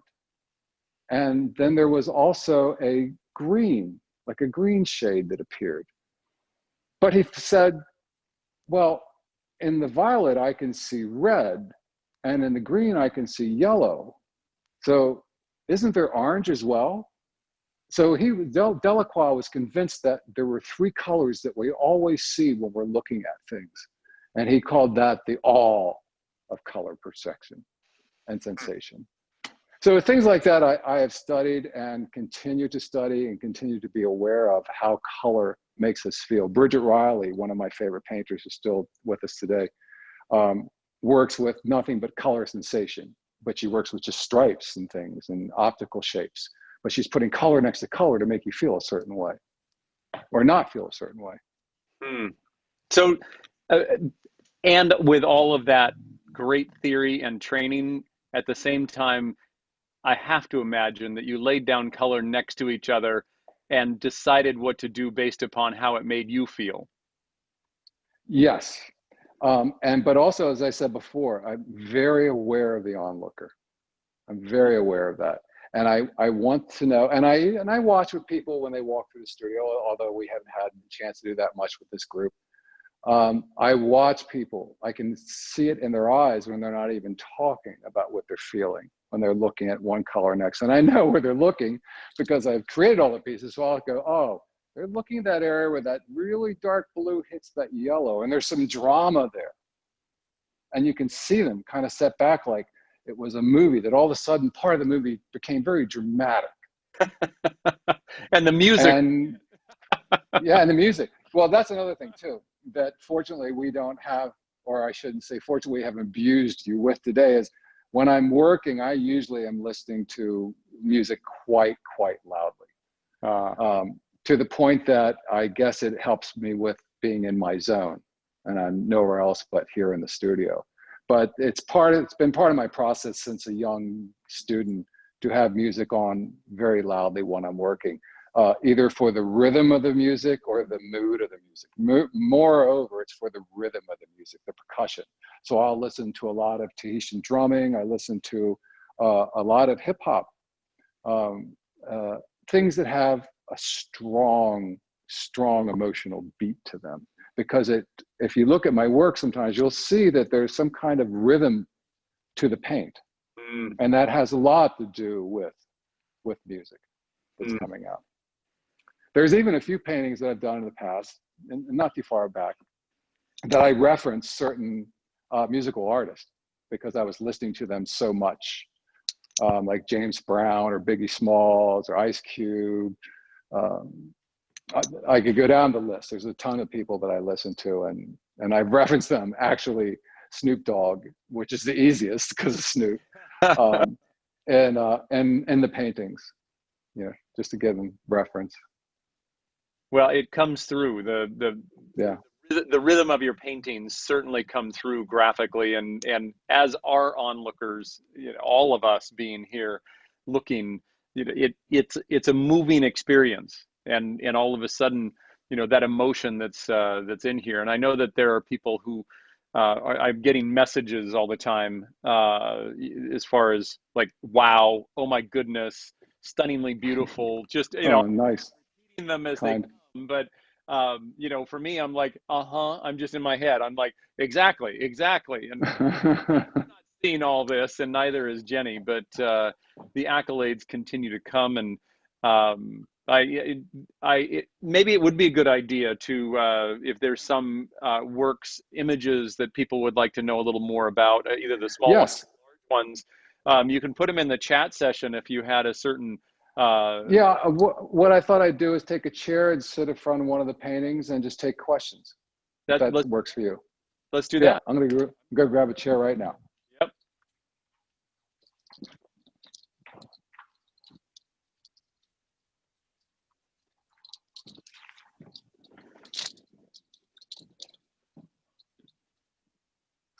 Try not to kill the paintings. Let's to do that. How's that, Jenny? Is that okay? I think it looks great. Yeah. So please, whatever questions, and don't be afraid to ask anything.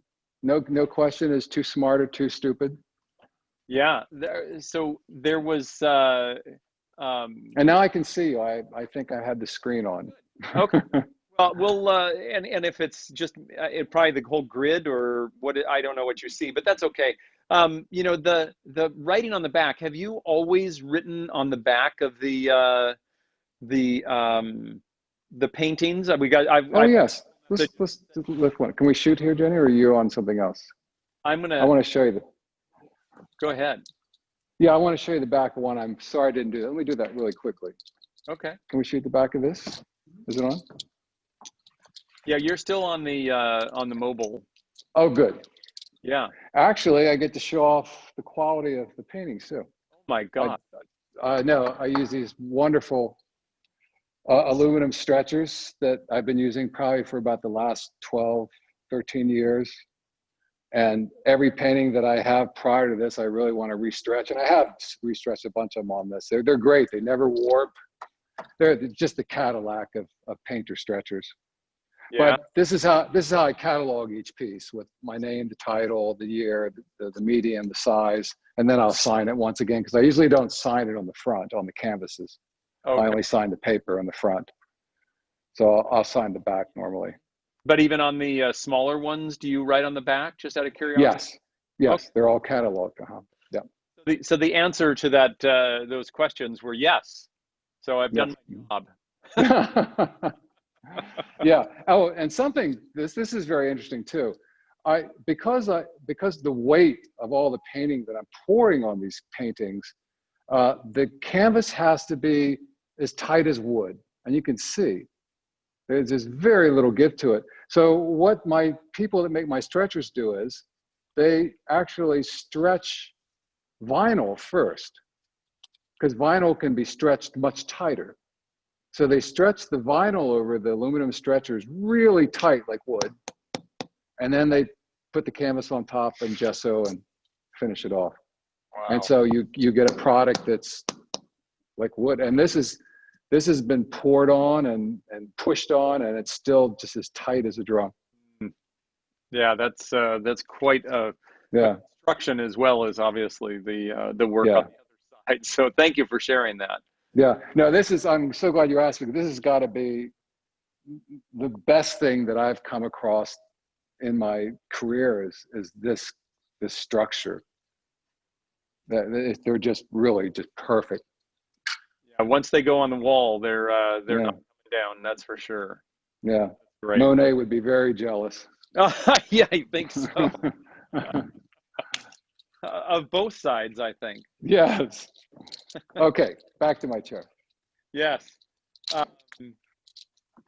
So were there any individuals that I'm just saying it to the crowd that you would like him to either talk about? I did have someone ask me whether or not you would ever consider parting with that, the one that you did in 2018 downstairs in the first gallery that had all the words from the on it with the Oh, right. That one is called Have Mercy. That was the title painting of that whole group of paintings, Have Mercy. Oh, absolutely. That's a painting I'm so proud of, mostly because it's taken, like I said, directly from Sparky's words, Sparky's imagery. And that was something that, as I said in the very beginning of our discussion, it had to be my way of thinking, my way of thinking. So it was very, very challenging for me to take his words yeah. and put them on my imagery and have the onlooker reading his words on my piece. If you notice at the bottom of that painting, and I didn't point it out, I did, as big as the words are written out, I wrote out CMS 1988 and the date of that strip. Yeah, it was a good, I noticed that as well. So. Yeah, I wasn't going to take credit for that imagery or the words. I just wanted to put that imagery out there because it fit so well into the area of the question of guns in America. Yeah. Hey Scott, let's can we go to the front view for the highlight if you're going to showcase something? There we are. See, I can be director, but I don't have to do anything. So it's Jenny, there's something on your screen that says something.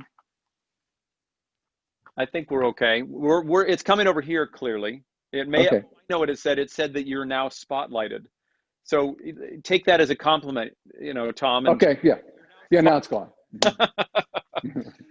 So I had a question from Chance that said, is the black line work the same medium as the color? Are you painting with the same medium with the line on the paintings?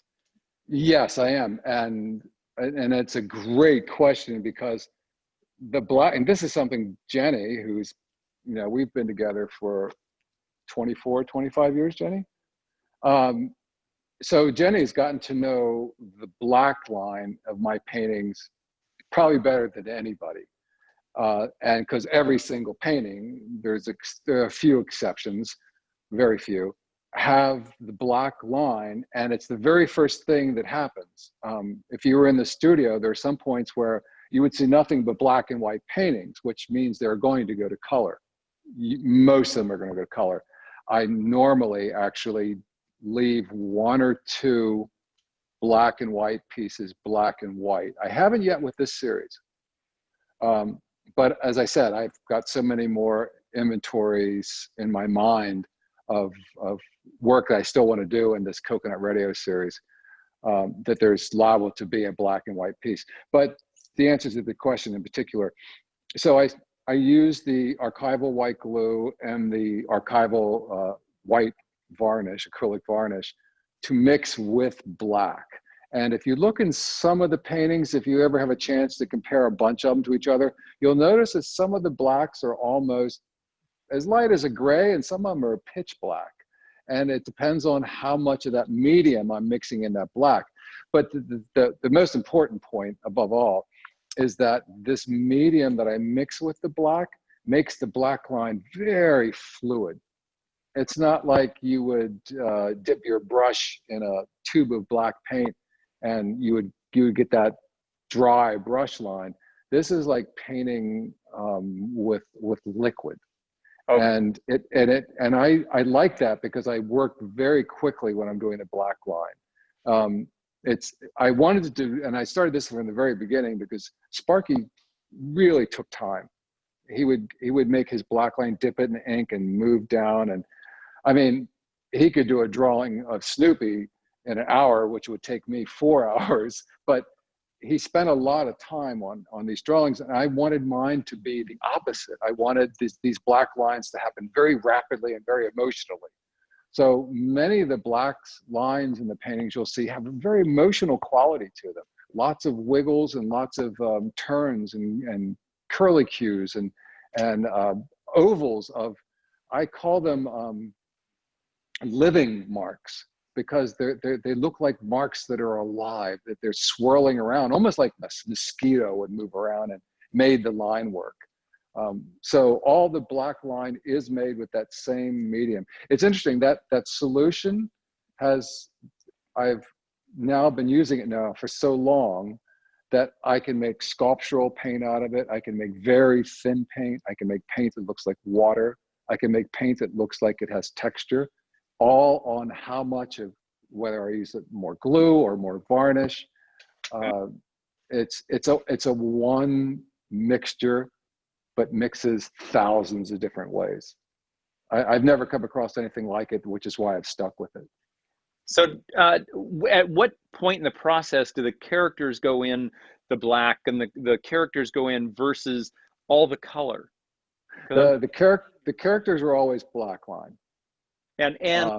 But at what part of the process? Is it first? Is it last? Is it masked? Is it, how does it all work in your timing? I would say that probably 95% of the work, the characters are drawn first. Okay. And they're drawn first in pencil. Okay. And Sparky did that too. He drew everything in pencil first.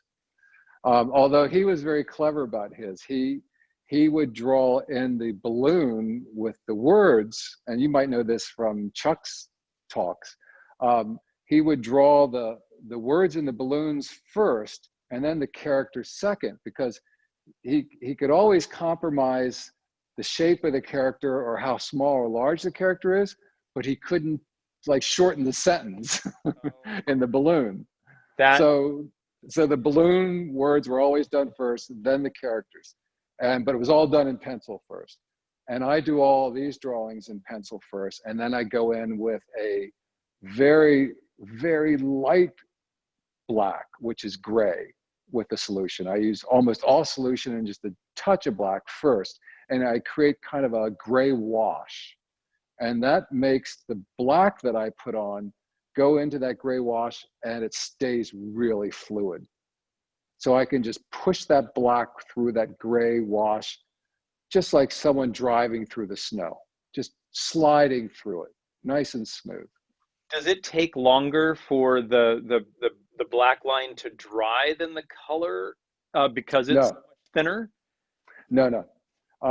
There really isn't anything that's faster or slower drying as far as all the colors in the black goes. It just depends on how thick of the solution and how thick of the color I'm using as far as drying time goes. And another thing is I get very hot when I work, especially as stressful as I was telling you as it is that you have to do these paintings within an hour. I mean, you plan them for months, but the actual production of it happens in an hour between pouring it and then lifting the painting and letting the paint pour. So I get very hot and I have ceiling fans in every studio, but I can't use the ceiling fans when I'm pouring the paint because it dries it too fast. Oh. And it will crack it. Now, there are times that I like the cracks. In fact, the one I showed you a while back called High Tide has a number of cracks in it. And I left the fan on one side of it because the cracks separated the blue that poured over top of the violet underneath, and the violet underneath showed through in these little veins of cracks. And I knew I could accomplish that. So now I know how to control the cracks and how to alleviate the cracks. So how do you not pass out then with a loud music going on, no fans, and lots of material that you're pouring all over the place? I never said, Craig, that I didn't pass out. Okay, that was an assumption. I'm serious. I am serious. There's been times where I've had to grab hold of something, yes. Yeah. Usually every painting I will have to stop and go, okay, slow down. Now, you said, you made a reference about that when it dries a month later. And is that really what is going on? That you're thinking a month down the road as far as the movement of it and when it's drying and gravity coming into play for a very long period of time? At first, it was very experimental. Now it is much like a musician when they're writing notes on a staff line, where they can hear those notes when they're writing them on the staff line. I can pretty much, now, as I said, the unpredictability is something that I love about them, but I can pretty much predict somewhat how one color is going to pour into the next color and how it's going to look when it dries now. But in the beginning, no, it was a lot of trial and error in the very beginning of this pouring process. But now I'm pretty much doing it like a musician would write notes on a staff line. I'm still getting surprises and unpredictability, which I love. In fact, because we live here in my studio, one of the nicest things about that is I jump out of bed and I run over immediately, look at maybe 50 pieces to see how they changed overnight. Yeah. Because the colors will deepen. They'll go from a pastel look to a nice, bright, vibrant look. And sometimes a color will show through another color that I didn't expect to show through and creates a whole different color. And many times I will be so impressed with that color that I will try and mix it, knowing which colors were put together to show through. And that will be a new color. It's really literally, like I said before, watching paint dry. But that layering, that's why I'm sure the printers go crazy, because they can't reproduce the depth and that mixing of colors that there's only 3 or 4 million colors that a print ink solution can do, but you've got an infinite palette and you can see. Yes. So I can understand why they grumble. Yes. Yeah, no, it's terrible. I mean, people from publications have a really difficult time. The atelier we use to make my screen prints and my lithographs are so skilled that they come the very closest out of anybody. I mean, and they really, really study what I'm doing. And they'll run maybe, oh God, as many proofs as it takes, lighter, darker, thinner, fatter, to get it as close as possible to what I'm doing. But they still, and even as recent as the last couple of months, say, I just don't have that yellow. And I'll have to figure out a way to compromise that. I just got a question about the evolution of your works since Low Fat Meal over Santa Monica was somebody's work of art, that it's obviously evolved, and so they just want to know what from your perspective, the evolution of your work since then. Well, first of all, I'm so glad that you can see an evolution in the work, because had there not been an evolution in the work, I would have failed myself. Because as I told you before, it's very, very important to me that the work looks like it's alive, and thus it's growing. And if you look at those early pieces like Low Fat Meal over Santa Monica, which I still love those paintings, I appreciate everything that I was doing then, because it was part of the learning process that got me to where I am now. And anything that involves learning to me is very important and very appreciated. But you can see that in those earlier paintings, they weren't as fluid. And I can tell you why that is. We have always, even when I lived in New York City, I was near water. I don't know if you would call the water around New York water, but I was living near water. And when I had a place in Baltimore, I was near the Chesapeake Bay. And when I was in London, I was near the river. And in Paris, I was near the river. Every place I've had a studio, there's always been water. And here in Venice, of course, we're almost like an island. We're almost surrounded by the Bay of Santa Monica and Torrance and the way the whole bay bends. But Tahiti, we found Tahiti in the year 2000. And the biggest difference in Tahiti, other than the type of people and the foods and things, the natural things you would expect a difference is the proportion of land to water. Yeah. Many islands around the world have lots of water, but I'm telling you, in Tahiti, many of the islands are the size of houses and nothing else. And the water can be 2 feet deep for miles. So you can walk out to where you can barely see land and it'll be up to your thighs. Wow. So the influence of fluidity into my visual articulation and how I articulate the vision has been seriously affected by these last 20 years of being in French Polynesia. And for any of you who haven't been there, I really hope that somehow or another you can one day go, because it's the end of the earth. It's the only place that I've found, and I've traveled quite a bit and sailed a lot when I was a child. I thought I knew all ports of calls, but nothing like this. The colors of the water, the fish. We have stingray and sharks that are our friends. We actually have stingrays up to our porch who recognize us when we come back, and they'll follow us going down the piers to get out to our house. I mean, this is how intimate the water is there, and the bottom of the lagoons are crushed, bleached coral, because it's not really sand, it's the water that rushes. For example, our island, if you can imagine, it's just a pot of land, and it's surrounded by a circular reef, which is rare. Most reefs are in straight lines of sorts. These encircle the islands almost like a moat. And in between the reef and the island is this lagoon. And all their tattoos of the Tahitians tell the stories about life in the lagoon safe, life outside the lagoons not safe. For example, the sharks in the lagoon you can walk next to. They're reef sharks. Right.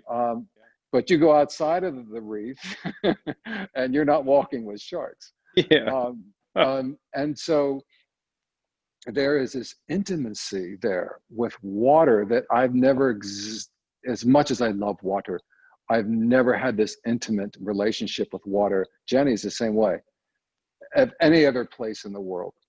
And I know that my work has evolved to a more fluid state. This is where all this discussion is going, because of that visual articulation of involvement of that fluidity of water there.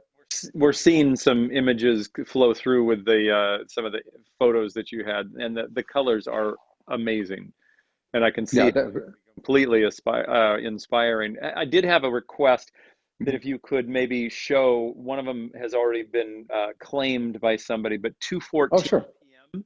There was the one at 2:14 p.m. I don't know if Jenny can grab 2:14 p.m. Yeah. First of all, who's born on Valentine's Day? That just needs to be known. Valentine's Day.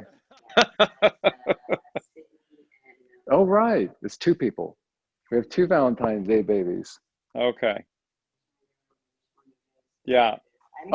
Normally we can get things like a drop of a hat, but we're running out of room.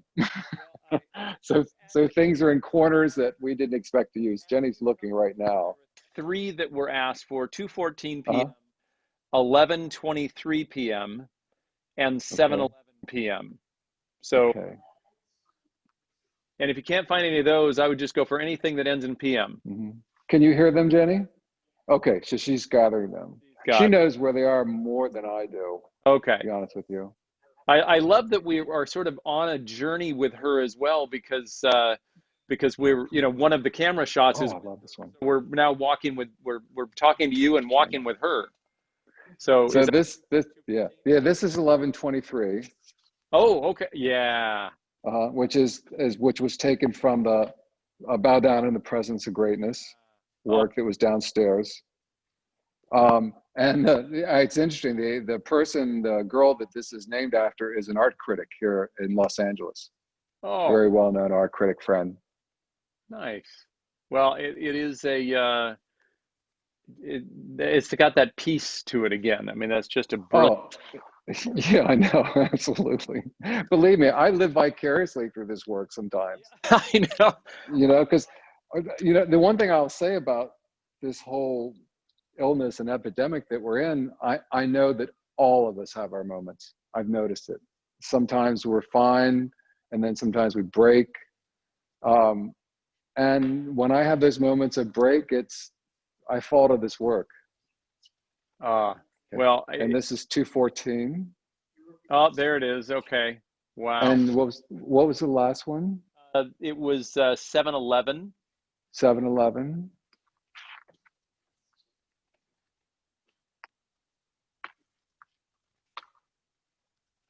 Looks like we're getting a lot of the blue ones. Yeah, the other one was not. Mhm. Let's see, 1123 Yeah. that they sent over. Now Yeah. I can't read. There's an interesting story that I know I haven't mentioned it about this scale and this painting. It might look a little odd next to these 15-inch paintings next to this 16-foot painting. This is the scale that I work when I'm in Tahiti, because I have a wonderful studio there. I mean, it's outside, it's 100 yards offshore on stilts over the water, and it has a thatch roof cover with spotlights, and they've even bought me stainless steel rolling tables to work on there, because the Tahitians are such sweet people and treat me so kindly. But this is the size that I normally work on when I'm there. And because I wasn't there this year, I felt the void. And needed to do it. And I thought, how am I going to do this size work in this size studio? Because in the Tahitian studio, it works just perfectly. It just, I'll do maybe 12 to 20 a trip. Right. And that's about all I can do in a month. And so I started doing them here, and they became so comfortable, but at the same time in their scale, I realized what it was. I needed to do more here, because it's not just the scale of the studio, it's how big it is, how expansive this is compared to, it takes, 10 minutes to walk around this studio, whereas the Tahitian studio, it takes 1 minute. So instead of doing 12 or 20 of these, I think I did 49 of this size. Wow. Yeah, we're seeing photos of your Tahitian studio. Oh, there it is. That was, wow. Here's the other one. Yeah. Yeah, this is 7-Eleven. The color blending with all. I understand that if when somebody collects one of these this weekend, you're gonna be able to take a photo with it in the studio. Oh, definitely, absolutely, no problem. Because I know when I was moving, our offices, I came across a photo of my grandfather with the second largest painting. Now, he didn't work in your size, but a photo of the second largest painting, which is, I have the reproduction of it in my family room, and having that photo of connecting it with him, even though he's gone, was just a great thing. So I know that having a photo with the work of art. So absolutely, absolutely. That'd be great. If there's to everyone, 2:14 a.m. now. We can set the, I don't want you to be overloaded, but no. 2:14 a.m. 2:14 a.m. Didn't make a mistake. It's both sides. Is there a 2:14 a.m.? I assume that there is. 2:14 a.m. Oh yes, this is it. Yeah, that's it. This is it. I was like, no, that doesn't make sense. Yeah. Okay. This is 2:14 a.m. Fantastic. Yes. All right, that was that. Oh, maybe that was a correction on my. Somebody helped me out that I was doing something different. So if you have another piece, you can either do it privately, because you don't need it. I've gotten a lot of private ones, but if there's a different one that you, what is that? Okay, hold on. I just got it. This is 2:14. This one is 11:17 with the. It's a colorful one of Snoopy with. I just got an image sent to me. And no thing, but I figured it out. It's 11:17 a.m. and it's so November 17th. There you go. I'm doing all the 11:17. Yeah, if you need another, mine's November 22nd. So just 11:22 would be a great one. Yeah, she's looking right now. 11:22. Yeah. 11:17. 11:17 is what we're looking at. I'm just saying that my birthday is 11:22. So if you ever needed another birthday, well, you should have told me ahead of time. I know. Think about that. I would have loved it. How's it looking, Jenny? And not a rush. There's other ones. No.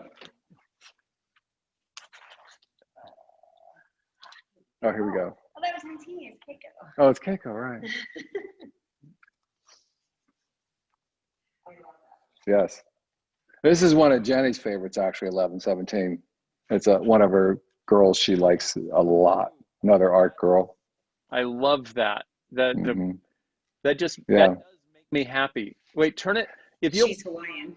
right a little bit back towards you, right there. You can, if you tilt it right back toward you, you can. It reflects the light right there. Oh my gosh, Yeah. the You see? depth of that, the texture of that. Yeah, yeah. No, I love it. That's what we miss by doing the video, because Oh, of course. Yeah. seeing all of that, but you know, we get little reflections of it. It's going to be so Yeah. good. Yeah. So, and as we're going through, I've Yeah. got requests 7:25 a.m. and 2:20 p.m. Do you hear those, Jenny? Yeah. Okay. 7:20. Yeah. And the second one? 2:20 p.m. and 7, what did I just say? 220 and Oh, 7:25. 725. Should I be helping instead of sitting here like a king? I think you're doing great. You're both. Well, this is the first time. I mean, we've done Zoom calls before, but nothing quite this extravagant. This has been great. Well, it's extravagant for us as well. So we're. I know that with all the messages that we're getting, and most of them are private, which you can actually write to everybody. By the way, people, you know, it's fine. You can, some people, you know, making their comments privately, or publicly, but it's fine. 725. It must be downstairs. Yeah, maybe it's one of the 2230s. It's one. It's one. I just found it. It's one where he's reaching up into the sky, under the palm. So yeah, it's one of the palms. Yeah, he's got a profile reaching up toward the sky exuberantly. Oh, it's one of the dancing. It's one of the girls can't help it. Ah. This is 216. This is 216. It's very, very. Sorry, 725. 725. Oh, here we go. Yes, it's just two different versions of it. Oh. Oh yeah, and this one actually is Sparky's granddaughter, Kylie. Oh, that's awesome. What number was that one? That's 725. 725. Wait, Yeah. July 25th. That's my mother's birthday. That's a birthday. Well, she was born the same day as his granddaughter Kylie, daughter of Jill Schultz. Nice. And this one is Kim Nass. Okay. This one actually is it's funny. This is actually the girl that created this pose. Kim is married to one of Diana Ross's sons, and we took them with us to Tahiti once, and she was the girl who kept dancing when the Tahitians had already finished dancing. And that's why it was called The Girl Can't Help It in the bigger ones. The last number, did you have one more number, Craig? Did we get 220? 220, I think that might be the one, let's see. And then there was one more that just came in that asked for 9:03 a.m. Yeah, 220 and 9:03, Jenny. This is so nice being able to hold these all together because they're dry enough now that I can do this. Normally I have to hold them all like completely separately. You know, you things together, Tom, and you know, all of a sudden it feels. I envision the book. Nice. It sort of moves. Yeah. All of a sudden, I thought, boy, we should animate this into. Oh, that's. This is 220. That's 220. This is 220. Yeah. Love that. And I think the other one that was there was 903. 903. Oh, that's not. Nope, 902. That's 902. So as you're looking for that, someone had asked. 903 is one of the ones downstairs. That's Sam. Oh, it's one of the 22 by 30s. The 903. All right. That's downstairs. Yeah. We'll find it. Well, you can look. You don't need to. Don't go. She said don't. He said don't go, Jenny. I don't want you to have to hoof all the way. I think she has. She's already hoofing. I understand that move. So is there somebody had asked, is there a particular a comic or Peanuts comic or that stands out, or a variant on Snoopy, either Joe Cool or the Ace, that is sort of a favorite of yours? You know, that's a question I get asked almost every time I'm having a discussion. Here's the other one. The girl Oh, can't help it. oh gosh. Yeah, here we go. Okay, that I don't know if you can see it. that shows Yeah, how brilliant the larger ones are, and I mean yeah, it's overpowering. yeah. I'm actually planning on doing a couple of these smaller ones because the smaller ones I actually did before I did the bigger ones. And so a lot of the smaller ones have proven themselves to turn into larger paintings. Okay, And this is one of them. This is one that I'm definitely going to do on the larger canvases. so And actually a couple of the others that they picked out here, I'm going to make larger ones of too, especially I know which one was it. That was the Keiko one. Yeah, this one, yeah. This one I'm about to make into a larger canvas too, because I think it just works beautifully on a larger scale as well as a smaller scale. yeah, the comment that came over with that one was, Yeah. "That's my favorite," and I just decided, there's something I brilliant I about think it's Jenny's favorite too, actually, that one. So whoever said that has the same taste as Jenny. Does Jenny have her birthday represented in one of No, but I have my mom. No, she has her mom's. And Okay. And it's supposed to be both of you? Oh, is this you and your mom, yeah. Oh, that's Jenny's mom's birthday? Yes. Mm-hmm. Oh, Yeah, yeah. is that the gold on the, yeah, the gold It on is. that. Oh, And you can see how it is next to the magenta. I mean, it really, I don't know if you can see in there or not. yeah. Well, harder to see. yeah, it's getting hard. It's getting dark in the studio now, so the light's getting a little more intense. Especially when you, yeah, especially when you tilt it like that, you can see a lot more Yeah, gradation in the colors. yeah. The Yeah, gold is just, that's really nice. yeah. Thick. And so are you doing that with the ketchup bottles that, on these smaller ones that you're Yes. Hmm. on there that way? Absolutely. The ketchup bottles are, which one, Jenny? This one? Oh, Sam? That's great. The ketchup bottles I use almost solely on the scale and the paper scale, almost in all the paper pieces. The larger canvases, I'm doing more pouring from buckets Okay. because the bottles won't hold enough. So you must be a favorite customer of your supplier of the materials. Yes, we are. Yeah. We are. Actually, the paint store that I don't, as I told you before, most of my materials come from either a restaurant supply house or a hardware store. But the one paint company that we do use is a local Los Angeles company who people order from all over the world. And we're lucky to have them here in Culver City, called Nova Color, in case they need a promotion. Well, And someone told me they were in there maybe a year ago, and they said, "Oh, you know, they have your work all over the office." And I think that's because I probably order, I'm sure, 100 gallons from them every 6 months oh. of So work. getting back to the whether it was Joe Cool or World War II or one of the, the Ace or some other character that or a particular comic strip that is a favorite. Mhm. Oh yes, um, it's what I was saying, that I'm asked something like that almost every time, and with good reason. I think I would ask it as well, and I've actually asked myself that sometimes.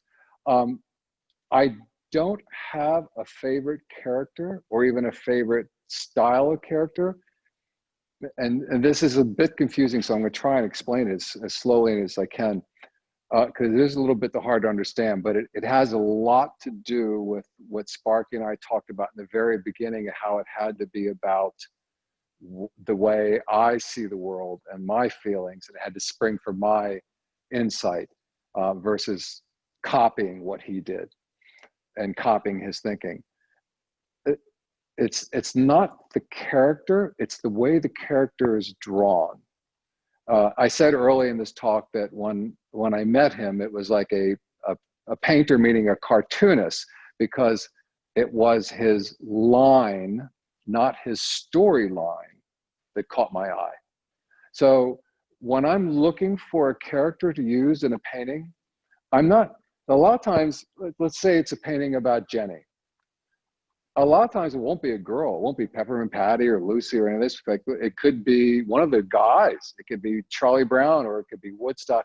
It's the way the character is drawn, the line work, the construction of the work, the construction of the character, the way the lines are put together, the heaviness of the lines, the thinness of the lines, the minimal use of the lines, expresses a feeling for me that I'm looking for.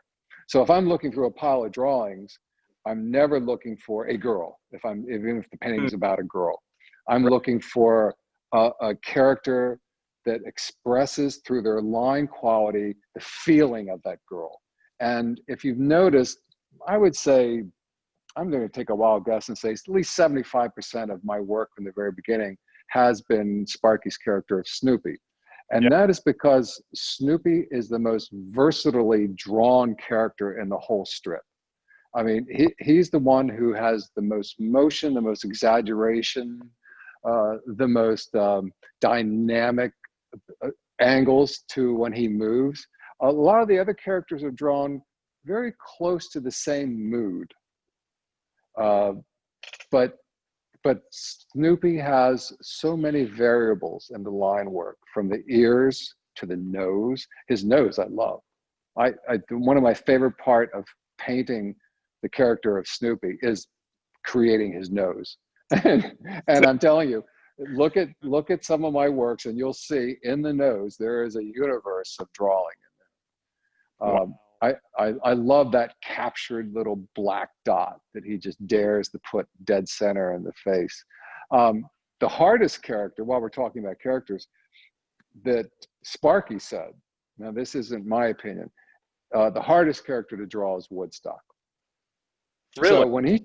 So when he told me that, yeah, and I didn't know. He just mentioned it one day. He said Woodstock's the hardest one to draw, and if you look at this goes back to the perspective discussion we were having earlier. If you look at his drawings early on, like from the 60s and the early part of the 60s and the 50s, there were birds in the strip, but they looked like birds. Yes. They looked like his cartoon version of a bird.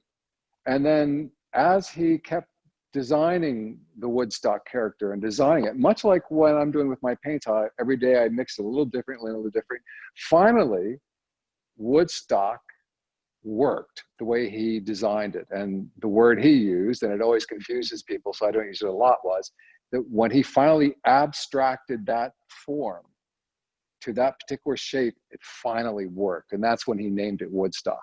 Before that, they were just birds. Right. And they would say, oh, birds on the doghouse or something. And then Woodstock came. So when Sparky told me that Woodstock was the hardest character to draw, I don't know if you're familiar with my two paintings. One is called Does This Make Me Look Fat?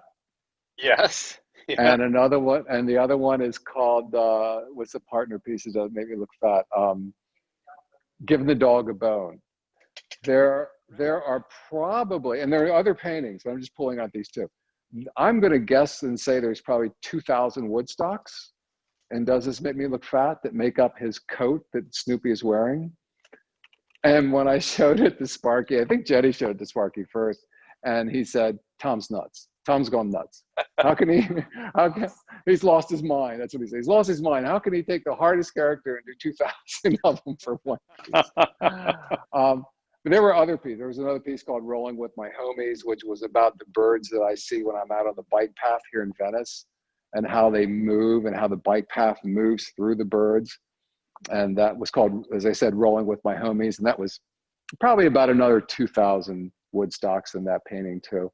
But I blew his mind every time I did that. I did a couple eyeballs, just an eyeball that's made up of just the birds. One was called Bird's Eye View.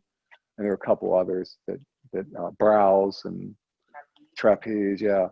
I think I was doing it just to make Sparky laugh, Hey, because I knew he thought I was nuts, but he was also laughing about it.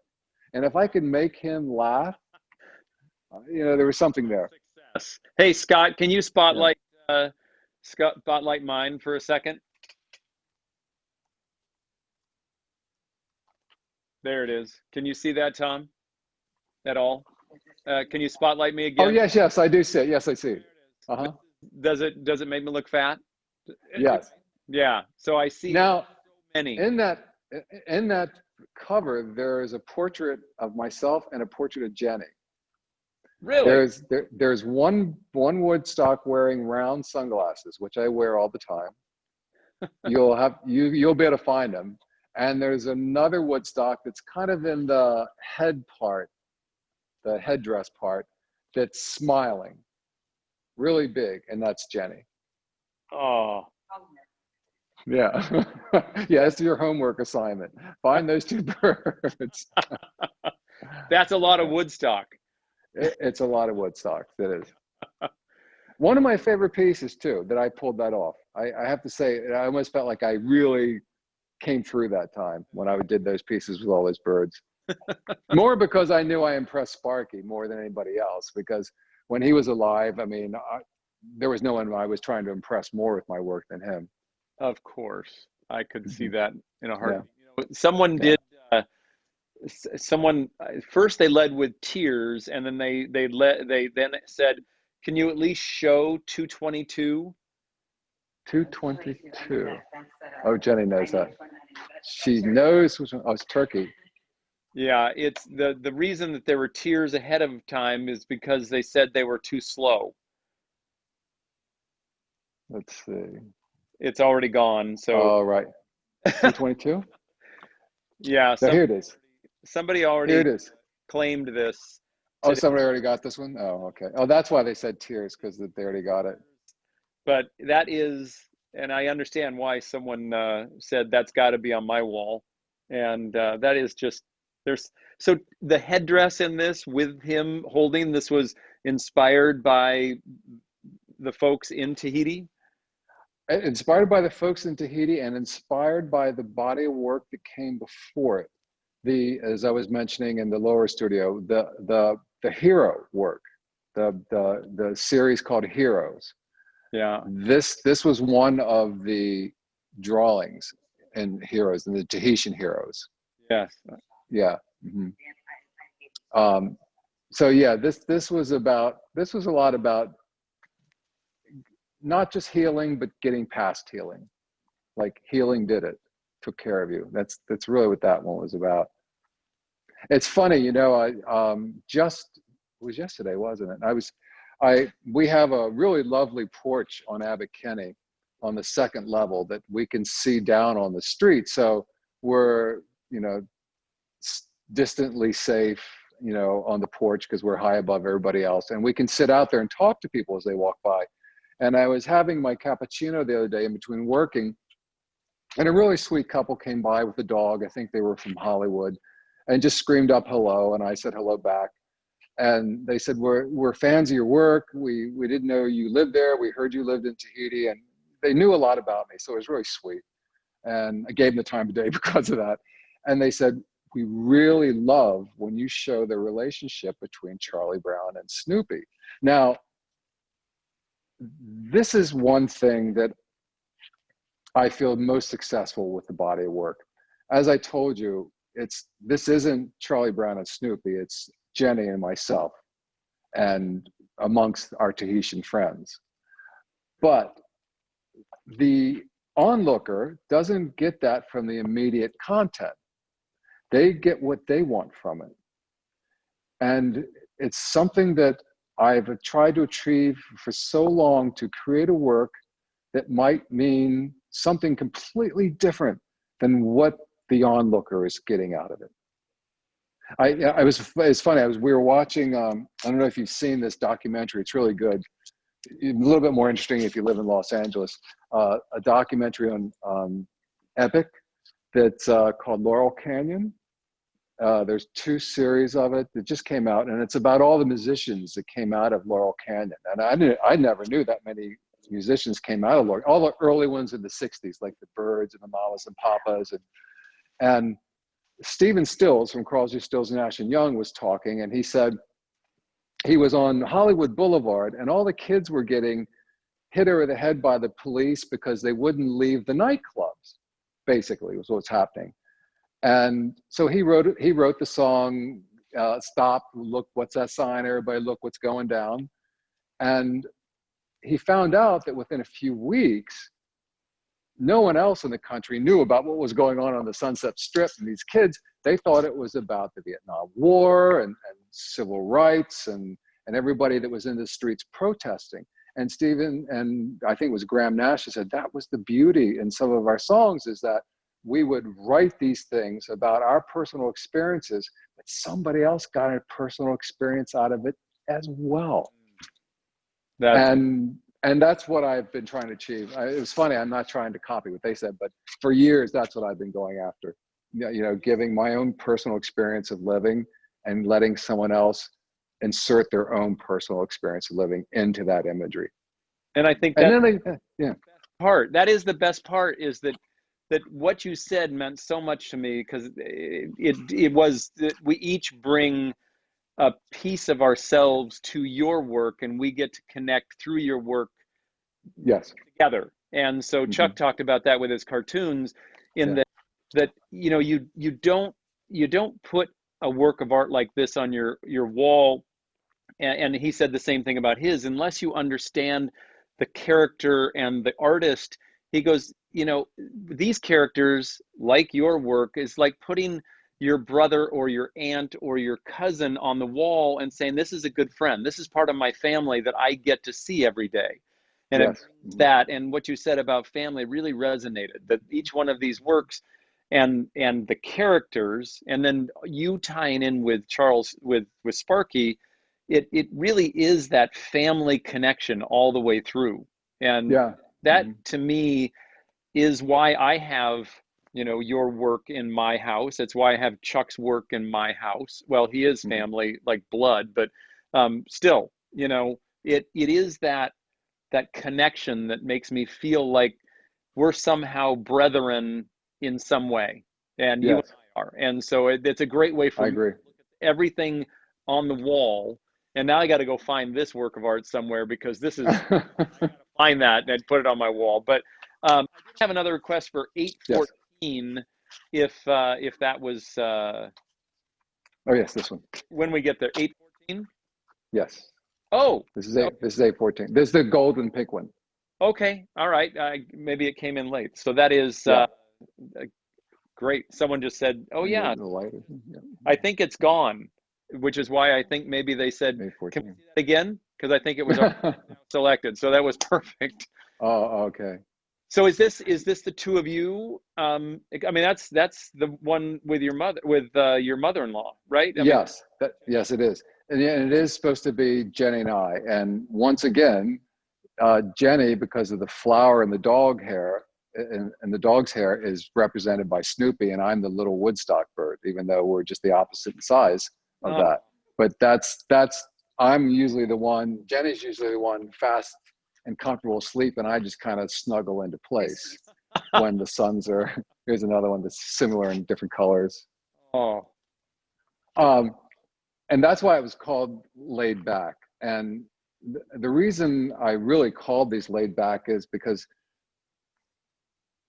it's almost a kind of, I know laid back is almost kind of a street term in a way, but it has a lot to do with a perception of comfort and sanctuary, laid back. because you're comfortable with who you're with, and that's the idea of this. You're comfortable with who you're with. Oh, It doesn't matter if there's viruses and qualities going in the world, because you're with that person that you really care about. And it could sometimes when I do the characters, like I'll do Snoopy, he's representing sometimes maybe 20 people. I mean, there's different paintings that one character represents more than one person.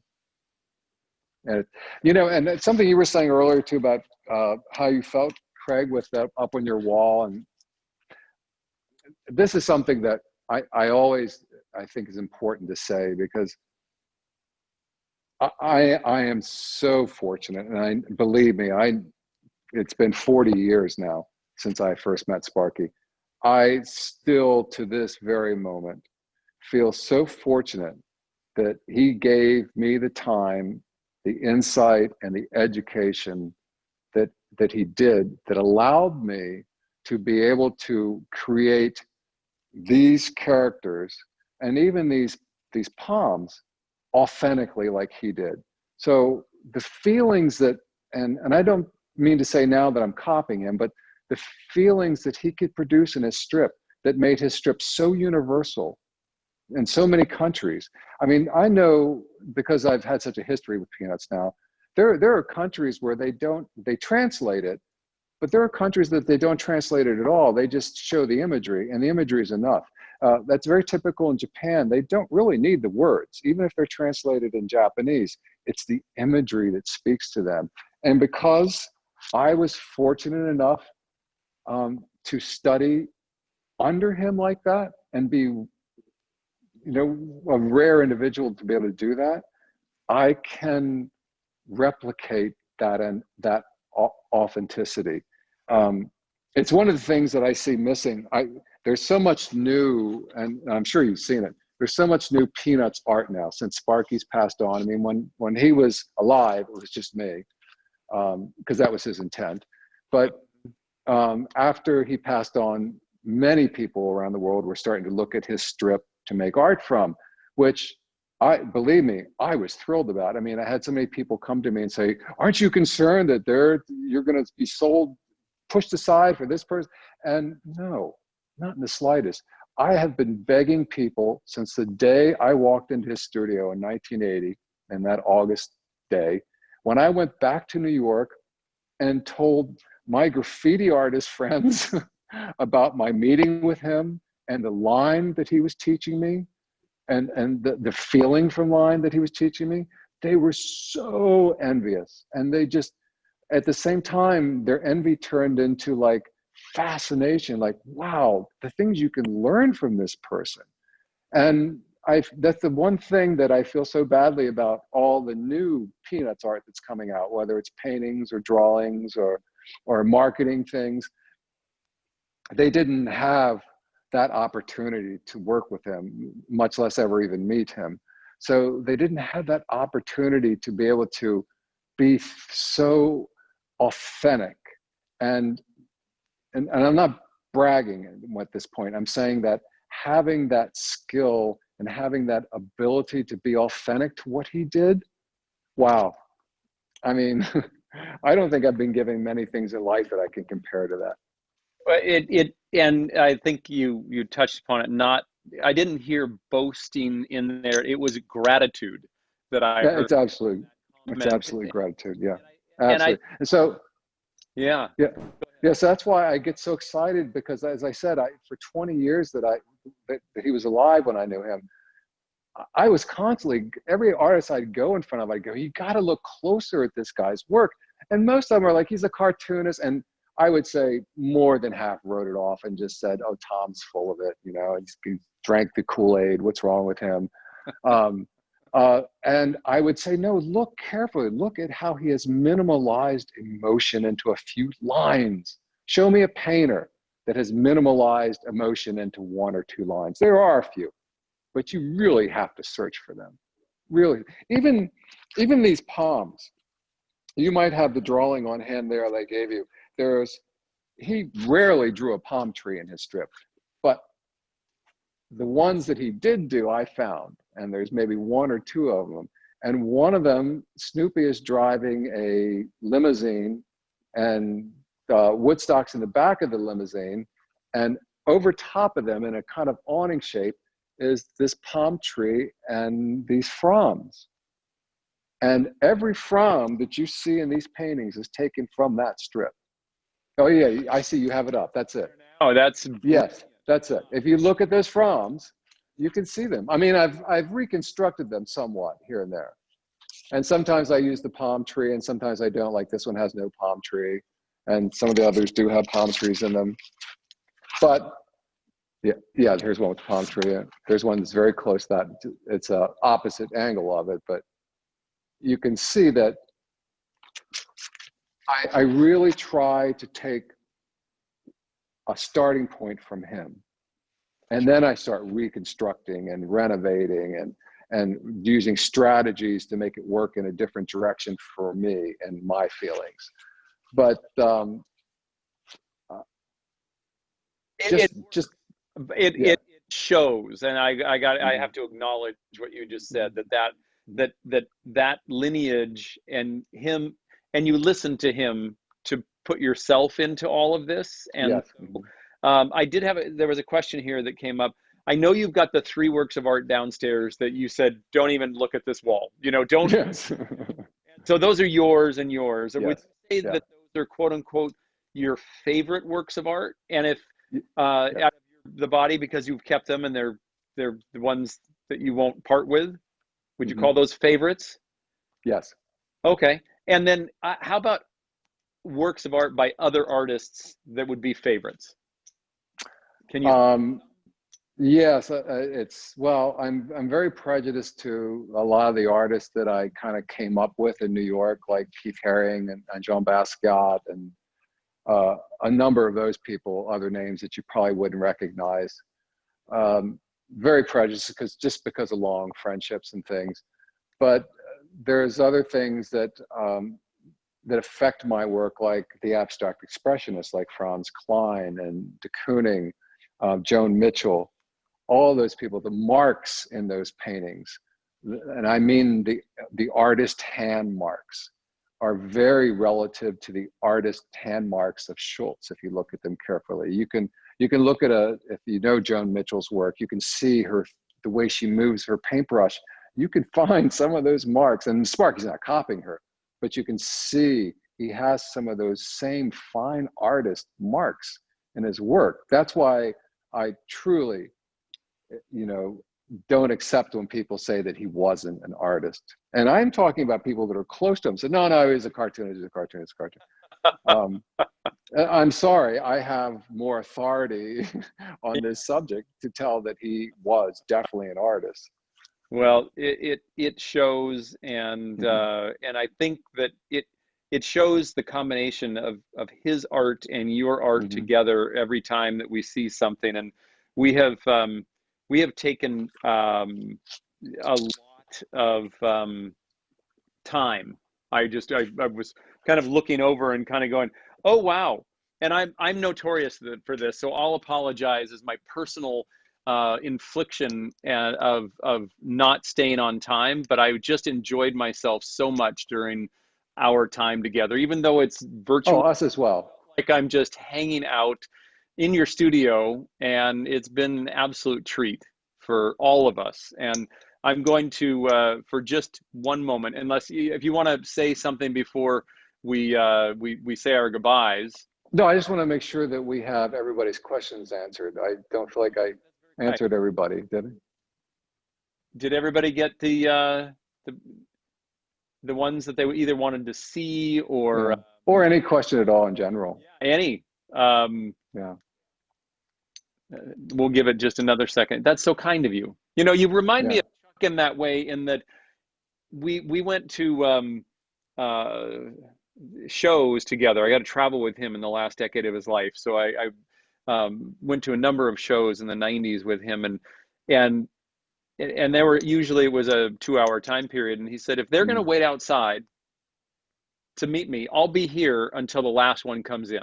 And that was like, why, if they're standing out, and he was doing it in like almost sub-zero weather at times, with people outside. He goes, if they can stand in 13 degrees, I can stay in here until it goes on. So that's very kind of you. Oh, absolutely. And I totally agree with him on that one. I mean, just before we went into quarantine, I think it was Valentine's weekend, we were in Vegas for a gallery show, and it was just supposed to be a couple of hours.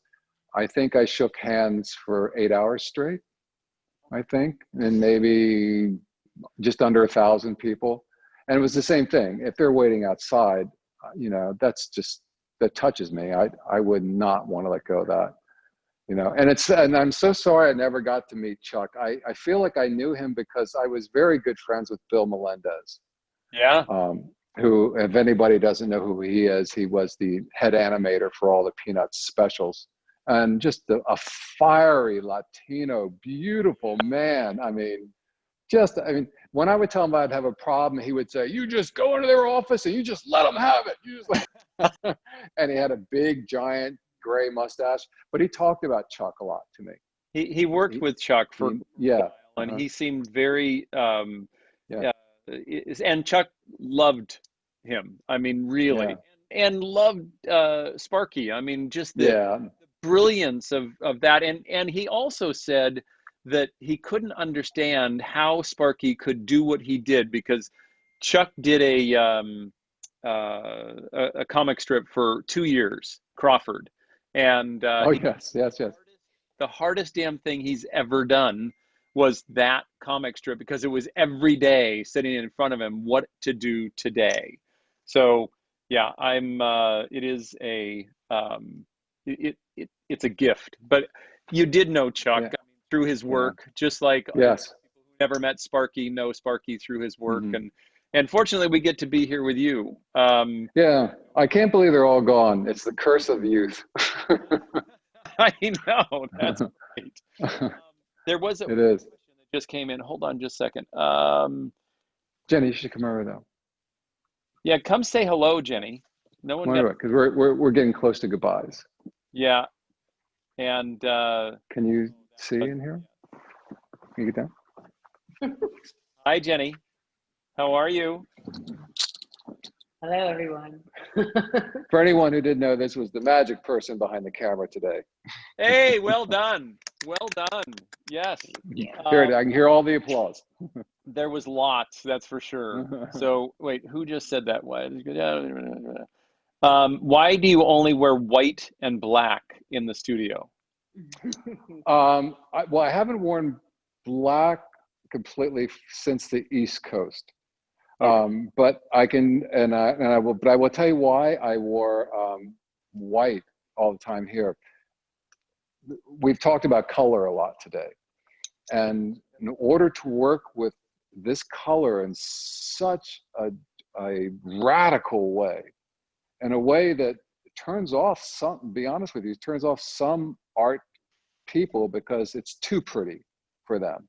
And there's lots of people that work on that theory of it's too, art can't be too pretty, it's got to be rough. But right now, art should be as pretty as it goddamn can be. But when I'm working with this kind of color, if I have on a pair of blue jeans, or like a typical artist would wear, or a different color black t-shirt or something, I would see that when I'm looking down, and it would be a comparison. My blue jeans would be a comparison color to this violet that's next to me on the floor. And that violet would not be that true color anymore, because it would have a mutual relationship and color effect because of the color that I'm wearing. So I try to dress as a blank canvas. Well, that makes sense. And I do it every day. If you saw my closet, you would think it was a crazy OC person who really needs some serious therapy because OCD, sorry, because there's a pile of maybe 40 white painter pants and the same amount of white Oxford shirts. Well, I did wear my white shirt today because I got the impression Chuck used to wear a white jumpsuit when he went and painted in the studio with the oil. And it was exactly the same thing. He didn't, and he wanted light coming in a certain direction. So Yes. he built him the studio in the building on the right side so he could get the right light during the day. And Yeah. so I understand your dedication to knowing how colors mix. So and we have tremendous light in this studio. It's dark outside right now, so it's almost impossible to see it, but we have skylights through the whole ceiling, skylights on the walls that go around. The whole front is glass, the whole back is glass. It's just the two sides that don't have any window, but there is a lot of light coming in here all day. It's like you're painting outside. as you are probably in Tahiti. Yes, exactly. Except that I'm not dripping sweat the whole time I'm painting. Yeah, hopefully not passing out the same way. So. No, painting in Tahiti is it sounds wonderful, but it is always hot. It is always humid. And there are these little bugs that we call nunus. And nunus are like a little flea, but they're brilliantly intelligent. If they know your hands are busy, they go for you. Oh, really? Oh, yeah. nice. So if I'm painting with two hands, they go right for my face. Which is so, yeah, we call them no-see-ums when I go scuba diving. That they're maybe that's what it's taken from. The nunu is taken from no-see-ums. I thought it was nuisance, to be honest with you. I've never asked the Tahitians why they call them nunus. Well, it was just from a diving group years and years ago, and no-see-ums mean that they're so small that there's no seeing. So there's no-see-um, and Yes. I was just a made-up word, I'm guessing. But a gal named Cindy Fortino says hi, Jenny. Cindy Fortino. Do you know Cindy? I don't know. Hello. Anyway, but I'm going to let you, unless there's one more, I don't think, but I think we're good. I'm looking at all the feeds, but there's been a lot of thank yous coming in, and we're good to both of you to let us into your home, to your studio, to your lives, both physically, digitally tonight, but especially through the work that you continue to create. And I feel even more connected as I get to know more and more about your work and the connection through Sparky and all. So thank you. And and please, Craig, when we get through all of this, please let's get a big bus and bring everybody up. That, what I was going to say, I forgot to say that we want to come and visit, and we would definitely do that and be there in person. So I'm getting a lot of road trips. It's interesting, and I know you're trying to get off too. Almost exactly right now, we have every year a group of about 50 collectors from Japan that come. Almost this time every year for how long? Maybe 20 some years, maybe more. And of course, this year they couldn't come. So this has been quite pleasant to have you here since we couldn't have them here. It's really been nice. I got to say, I mean, we've had as many as, looking at the faces on here with 2, 3, sometimes 4 people looking in. Like I said, and there's a lot of people that I can't even see. Well over 100 people that have been kind of tuning in throughout. Oh, how sweet! The gal from New Zealand had to go, to work because it's the next day, and she's a doctor down there. So she said, "Thank you very much," as she checked out. But I know that everybody is very grateful. I'm getting a lot of thumbs up and whatnot. I am going to ask Scott to unmute people just for a second as we say goodnight, so that they can actually express their things. So Scott, you can unmute everybody. And the flying fingers of Craig? James? There we go. Thank you. Thank you. Thank you so much. Amazing. Thank you guys so much. Thank you. Yes. Oh, that's wonderful. Absolutely loved it. Thank you. So much. Thanks, Tom. Absolutely You guys. amazing. Thank you guys so much. Very faint floral kind of Wow. Wonderful. I love hearing all the comments. Japanese because it's very delicate. Yeah. It's very kind of light. Can you hear? Like looking, walking through a cherry blossom place and just enjoying a sky.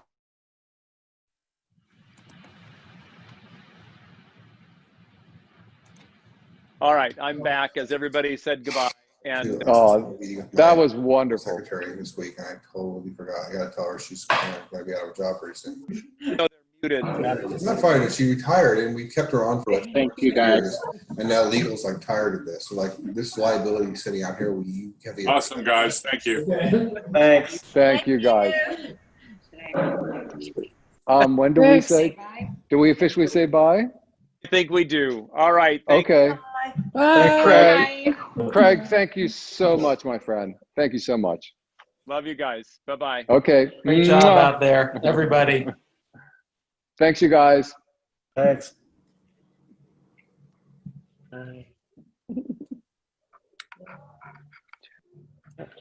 Again, what a wonderful presentation. I was just enthralled every single minute. I gotta say, I felt like I was in his studio. I was just giddy. That was so much fun. I just so I kept looking at your face, Ben, at times, and was like, what? Wait a minute, what? And as the artist, it means, you know, me, it's chemistry, and I'm like this and fluid dynamics, and that was really cool. But I kept looking at your face, and you're like, oh, I can see that. You know, this is the first time I've seen some of his stuff. I've never met him, and to go inside his studio, he was very gracious and just very open with everything, and I thoroughly enjoyed all of it. And I think what I was doing, one of those things that, you know, like Fabio was talking about the night before, where you look at other people's stuff and you're trying to figure out like how they did it and what they did. And I was trying every time he tilted a piece, which I was glad that you were like, just tilt it a little more. I'm like, yes, please, just tilt that a little bit more. Half for you. Yeah, thank you. But, you know, I think, and it's part of what I love about all of this stuff. And I would obviously much rather be there in person, right, to see that, because there is something very textual and visual about that. But the silver lining to what we've all been having to go through over the last 6 months is to be able to visit all these people. And what struck me probably the most, and there's always something I'm pulling out of every person that we visit with and do something, was that guy has made the most out of every single minute. He hasn't wasted any time. He hasn't, all right, something happens, and turn that and make that into something.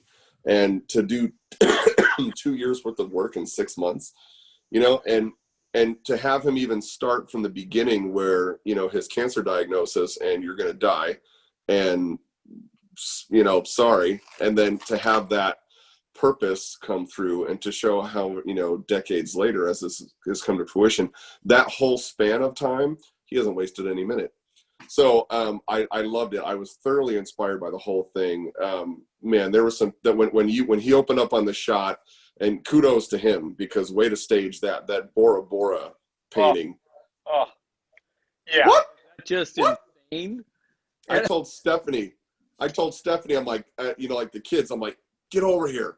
You got to check this thing out. I'm like, just wait till he opens on the shot.